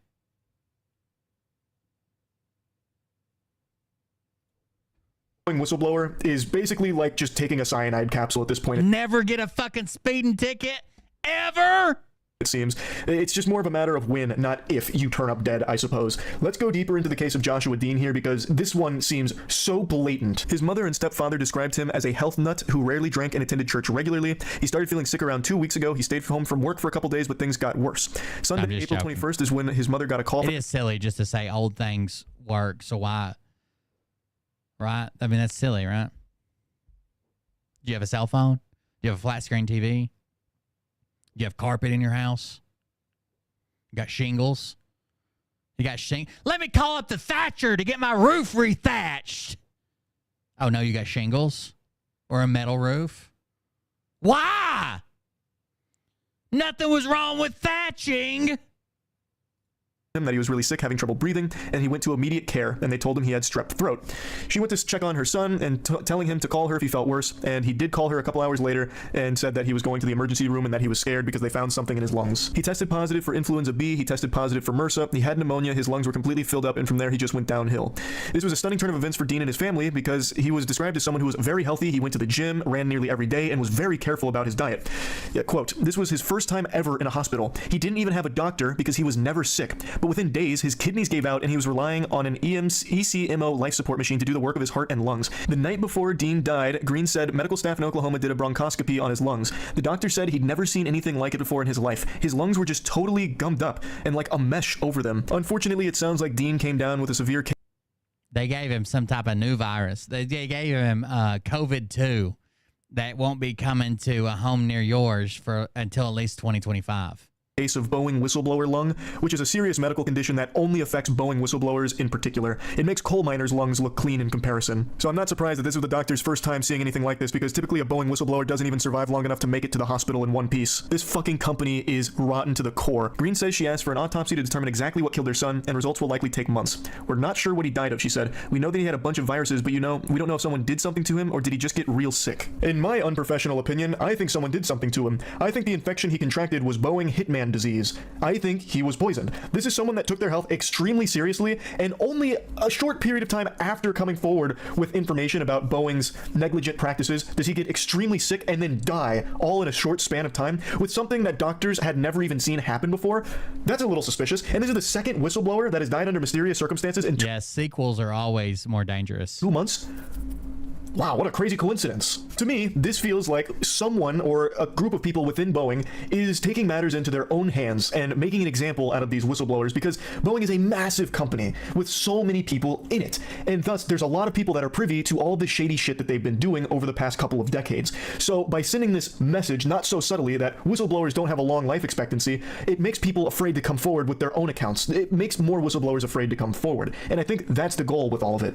That, at least in my opinion. Like I said, we did a full dive on Boeing for that Red Thread episode, and this company has been corrupt for a long time. I would not put it past them to do something like this. Maybe not the company as a whole, but at least a couple of bad actors within the company, at the very least. Now let's get into some of the things that Dean was alleging. So he had a degree in engineering, and he took his first job at Spirit in 2019, but was let go amid the layoffs during the pandemic. He then returned to work for the company as a quality auditor. He took the job very seriously and grew increasingly frustrated with what he described as a culture of not counting defects correctly, which is very commonplace when it comes to this. During 2 interviews in January, Dean said that Spirit pressured employees not to report defects in order to get planes out of the factory faster. This is something that John Barnett also said. Now, I'm not saying they don't want you to go out there and inspect a job. You know they do. But if you make too much trouble, you will get the Josh treatment. You will get what happened to me. That's what Dean told NPR. Dean was fired in April of last year in retaliation, he said, for flagging improperly drilled holes in fuselages. I think they were sending out a message to anybody else, Dean said. If you are too loud, we will silence you. Dean described what he saw while working for Spirit in a deposition for a lawsuit filed by the company's shareholders, who accused the company of misleading investors by attempting to conceal excessive numbers of defects at the Kansas factory. He was not a plaintiff in the case. That's the aft pressure bulkhead failure in 737 Maxes. In the shareholder lawsuit, Dean said he flagged a significant defect, misdrilled holes in the AFT pressure bulkhead of the 737 MAX fuselages months before he was fired. His deposition lays out a series of pivotal dates. October 2022. In his auditor role, Dean realizes Spirit workers misdrilled holes on the 737 MAX AFT pressure bulkhead, representing a potential threat to maintaining cabin pressure during flight. The lawsuit accuses the company of concealing the problem. April 13th, 2023. Boeing publicly reveals learning of a separate defect related to the tail fin fittings on the certain 737 MAX aircraft. Spirit then confirms that defect. April 26, 2023. Spirit fires Dean, saying he failed to flag the tail fin issue. In his testimony, Dean said he told the company officials that he might have missed the tail fin defect because he had just discovered the problem with the bulkheads he inspected and was focused on that. August 23rd, 2023. Boeing announces it has found fastener holes in the AFT pressure bulkhead on certain 737 MAX airplanes that don't match its specifications, resulting in snowmen due to the multiple holes' elongated shape. It's the problem Dean flagged 10 months earlier. On the same day, Spirit releases a statement acknowledging the issue. The shareholder lawsuit accuses Spirit of concealing the bulkhead defect not only from investors, but also apparently from Boeing. It's important to note that Boeing is currently in talks to acquire Spirit altogether, and in the interview with NPR, Joshua Dean predicted it would be difficult to replace the experienced workforce that Spirit lost during the pandemic. So the way Spirit is as a contractor was kind of how, like, I work for GE. So I work for GE. They make jet engines, turbines, light bulbs, appliances. They make everything. But I work for GE in their turbine maintenance. That's everything from airframes, generators, to big-ass power plants. But I didn't actually work for GE until I moved over into, like, management. When I first worked for GE, I worked for a thing called Granite Manpower, or GMP. Granite Manpower is the labor force for the maintenance, inspection, shutdowns, repair, everything for GE. The only people that are actually GE employees are the project directors and the management. Everybody else, it's not union, but everybody else is GMP, Granite Manpower. Now, once you get high enough, you go to work for GE. But at sometimes, there was like these conflicts between, like, GE wanted to do it like this, Granite Manpower wanted to do it like this. And a lot of times GE was wrong. And they were just trying to save money and, like, fuck with the customer and not do it right. And Granite Manpower would have to stand up, which luckily, most of the time, this stuff was resolved by, like, arbitration or whatever. They have a union side, too, if you work in, like, a union-only shop. It was called... damn, what was it called? I don't remember. They had a union side, too. I was just non-union. But, yeah, that's the way it works. The mechanics aren't as experienced, neither are the inspectors. We've just lost that. He then showed a little bit of optimism from the new CEO who was taking over, saying that he has the chance to be the new sheriff in town, and he closes by saying, we need to make sure that there is no retaliation or intimidation. This culture of, you're too loud, you'll be moved or silenced, that's got to go. Unfortunately, it doesn't seem like that culture went anywhere. In fact, they are silencing people in the biggest possible way, by making it so they can never speak again, because they're dead. That is what it seems like. They're dead. This is a problem that runs so deep with Boeing. It's in Spirit, their supplier, and Boeing itself. This is unacceptable. That's how Spirit is with planes are Boeing. in terrible condition. There's problems almost every single day with Boeing flights malfunctioning and having all kinds, like oodles and oodles of issues. It really feels like it's only a matter of time before a fatal incident occurs with one of Boeing's aircraft that would have been entirely preventable if they actually just followed their own safety protocol and actually listened to the quality auditors and the people that are actually supposed to be performing maintenance on these things. By the way, I wonder what his family said. Here's his family on the Today Show, it looks like, or CBS Morning. In a CBS News exclusive interview, we are hearing from the family of a Boeing whistleblower who was found dead earlier this month. John Barnett, a former Boeing employee, had been giving evidence in a whistleblower lawsuit against the company. A coroner says he died from what appeared to be a self-inflicted gunshot wound. It comes as Boeing's safety practices have come under new scrutiny due to a series of recent mid-air incidents. Mark Strassman spoke with Barnett's mother and brother, and he's in Charleston, South Carolina. Mark, good morning. We're learning a lot about Mr. Barnett. Good morning, Vlad. We are learning a lot. John Barnett was a quality manager for Boeing and the type of guy who had no problem speaking up when something was wrong. And for that, his whistleblower lawsuit claims the company retaliated against him. He never wanted to try to bring Boeing down or hurt him. That was the least of his agenda. Vicky Stokes' son, John Barnett, spent more than 3 decades working at Boeing. Initially, he loved Boeing. Yes. Rodney Barnett says his brother John became concerned when he transferred to Boeing's South Carolina plant in 2010. What kind of problems did he tell you that he noticed in the factory? Quality issues, procedures that wasn't being followed, shortcuts that was trying to be taken. Barnett claimed he was retaliated against for speaking up. He left the company in 2017. He didn't go into a lot of detail, but I know he was like embarrassed at meetings. He would be called out. Was his treatment at work, did it wear on him? Oh, yes. That would wear anybody down after, I don't know whether it's 7 or 8 years. In a whistleblower lawsuit, Barnett alleged a litany of safety concerns, titanium shavings falling into electrical wiring, defective oxygen tanks, and managers urging him to cut corners. Robert Turkowitz and Brian Knowles represent Barnett. The retaliation John faced was something he endured constantly. He wasn't trying to hurt Boeing. He was trying to save Boeing. He saw this coming, and he said at some point, this is all going to come down on Boeing. Something's going on here, I Boeing think. has grappled with questions about its safety culture, specifically repeated problems with its 737 MAX planes, including I don't want you to mid-flight fucking blowout see. of an Alaska Airlines door. It's not on the screen. Barnett worked on a different plane, but raised similar concerns. What was his reaction to those headlines? It wasn't joyful, I can tell you that. The whole thing was the flying public. He had their back. All these times, he's had their back trying to stand up, get safety concerns straightened out. Earlier this month, Barnett was found dead in his truck from what the coroner says was an apparent self-inflicted gunshot wound. That's crazy. The investigation is going on right now, and yeah, we're not going to go to that. We're going to wait and see what the investigation brings out. Do you blame Boeing? I think if this hadn't gone on so long, I'd still have my son. My sons would still have their brother, and we wouldn't be sitting here. So in that respect, I do. Barnett's family intends to carry on his whistleblower lawsuit against Boeing. What is his legacy?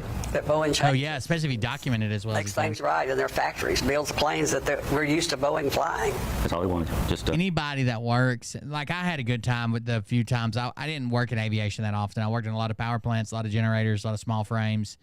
But anybody that works in like QA/QC that refuses to fly anymore, that's wild, dude. The safety of the public.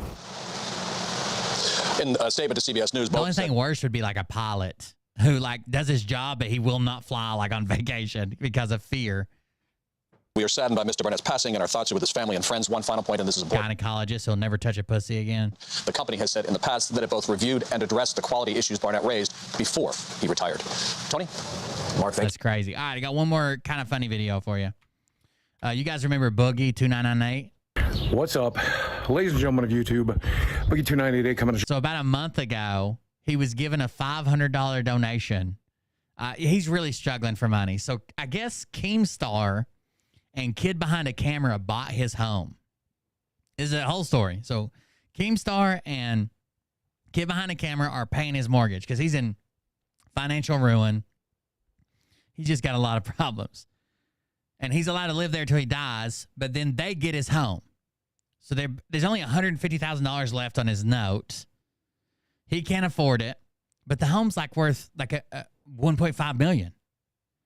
But he had this guy, a caretaker that was basically like his little bitch that would mow his yard, do his errands, take his dog out, do everything for him. And he was supposed to be left the home in the will. He just fucked that guy over. So that guy used to mow his yard. Now, Boogie took a $500 donation during his live stream, and the challenge attached to this donation was to mow his own yard. Now, you're going to see his yard is not as big as this office. He almost dies.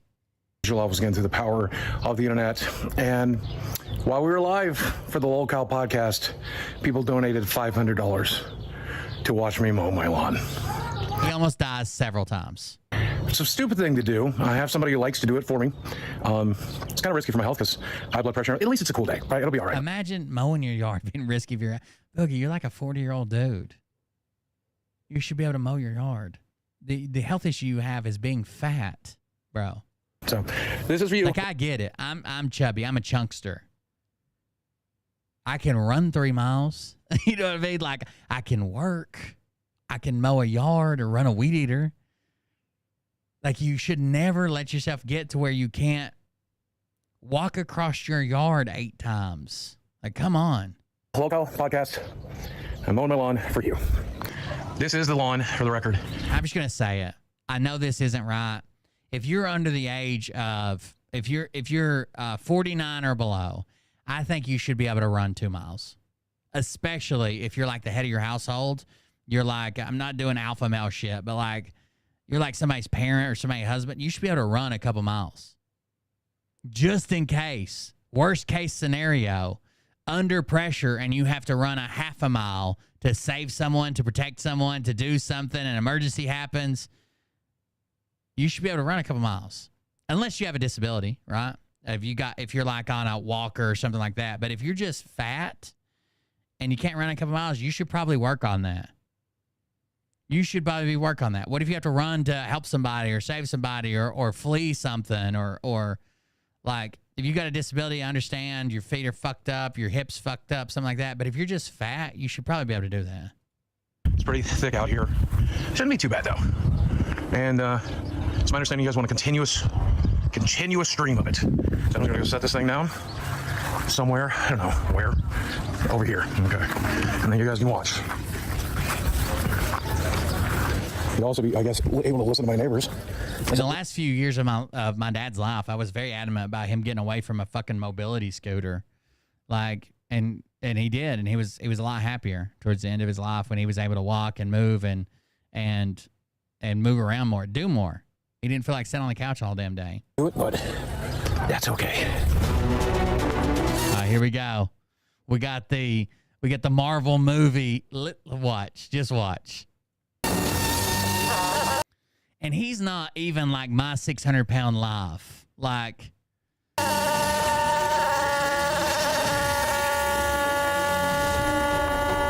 we go. The waddling's going great so far. Let me mute it. Waddle. Here we go. Back the other way. Break. Gotta have a break. Now watch what he does when he takes a break. He's checking his pulse. Walking across his yard 2.5 times almost killed him. Walking across his yard 2 times. He only made it halfway back. Half down, half almost killed him. Let me get my pulse here. Is there a bee in the camera? What the fuck is going on? Jeez. All right, back at it. Here we go. Half.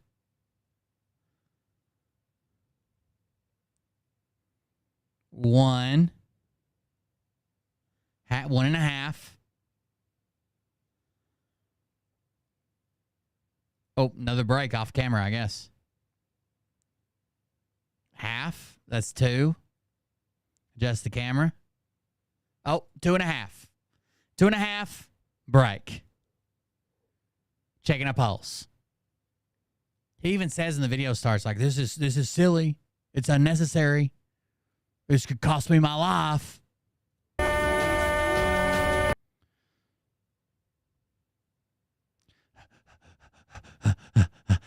Jesus. Oh, wait. What's he doing?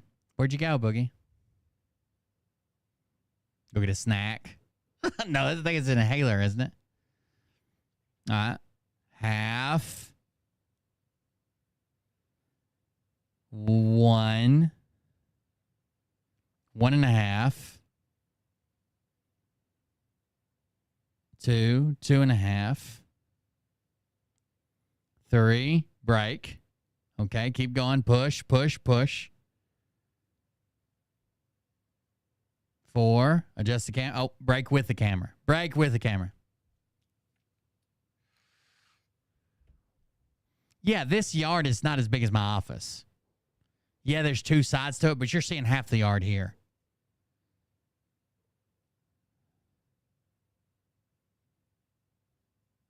My ankles, thank God, is finally better.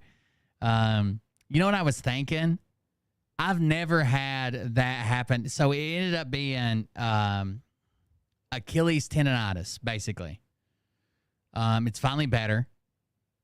I don't feel it anymore. I am still wearing this little like puck that goes, that's like forward that I bought off the internet.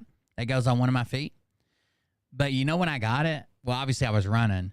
But it is after I had been running for 1 week exactly in those fucking $7 shoes I bought off TikTok. You think the shoes had something to do with it? Like no arch support or something? Or weird heel something?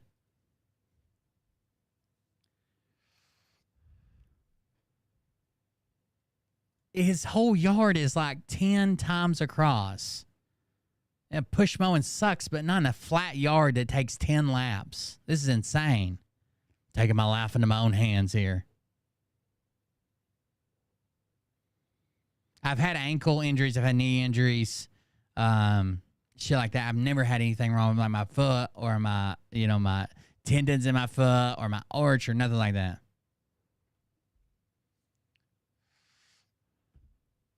But I've never had $7 shoes either. It probably come from some factory that at Suco slipped some shit in. Some goddamn bird ankle flu.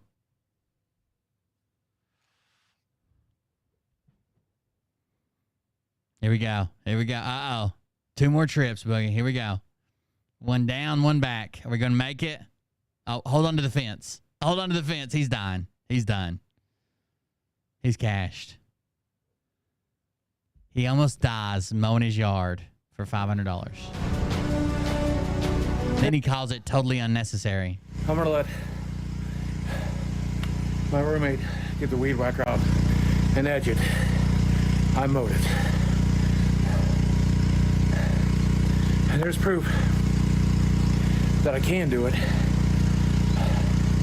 It's just absolutely unnecessary. I have someone else who likes to do it.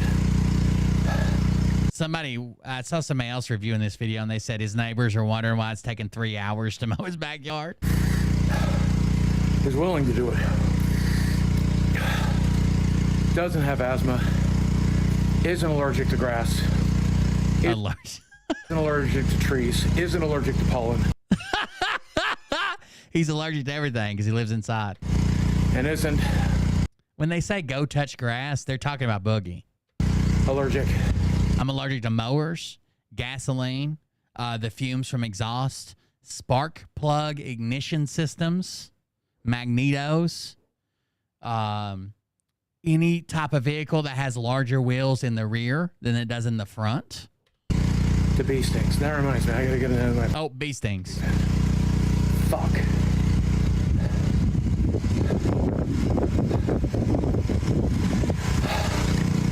I'm allergic to walking anywhere other than the fridge. Did you put bird ankle flu in my shoes, Etsuko? As always, thanks for watching. I love you very much. Totally And unnecessary. I'll speak with you again soon. Does that look better? I mean, it looks sort of mowed. You kind of did a pretty shitty job, but... Rate my mow job. I think your mower's set up a little too high. Down below. I've been told I give a good mow job. There you go. Boogie almost died a month ago.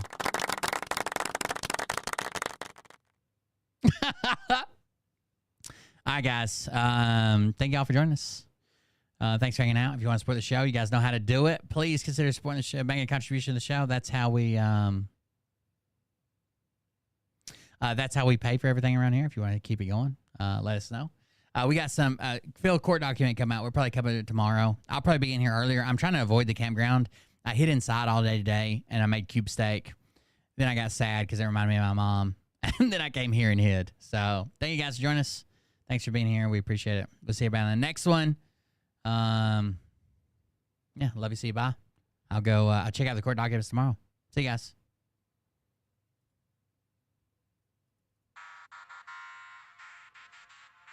There's just too many people at the campground. This douchebag happens to see this particular. I don't like. You don't. I like it when it's quiet and peaceful, and I work there through the week. On this planet. But like big days like this, I mean, like every spot's full. Every parking spot's full. You have to stop 10 times on the road in because people are walking in the fucking road, drunk and shit, kids running around. I just don't like being near that many people, I guess.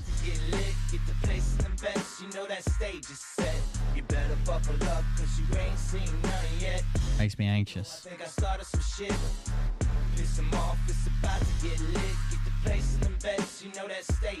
Also, please consider investing in my middle class hedge venture fund to buy a private island made out of Nick Recada's leftover cocaine.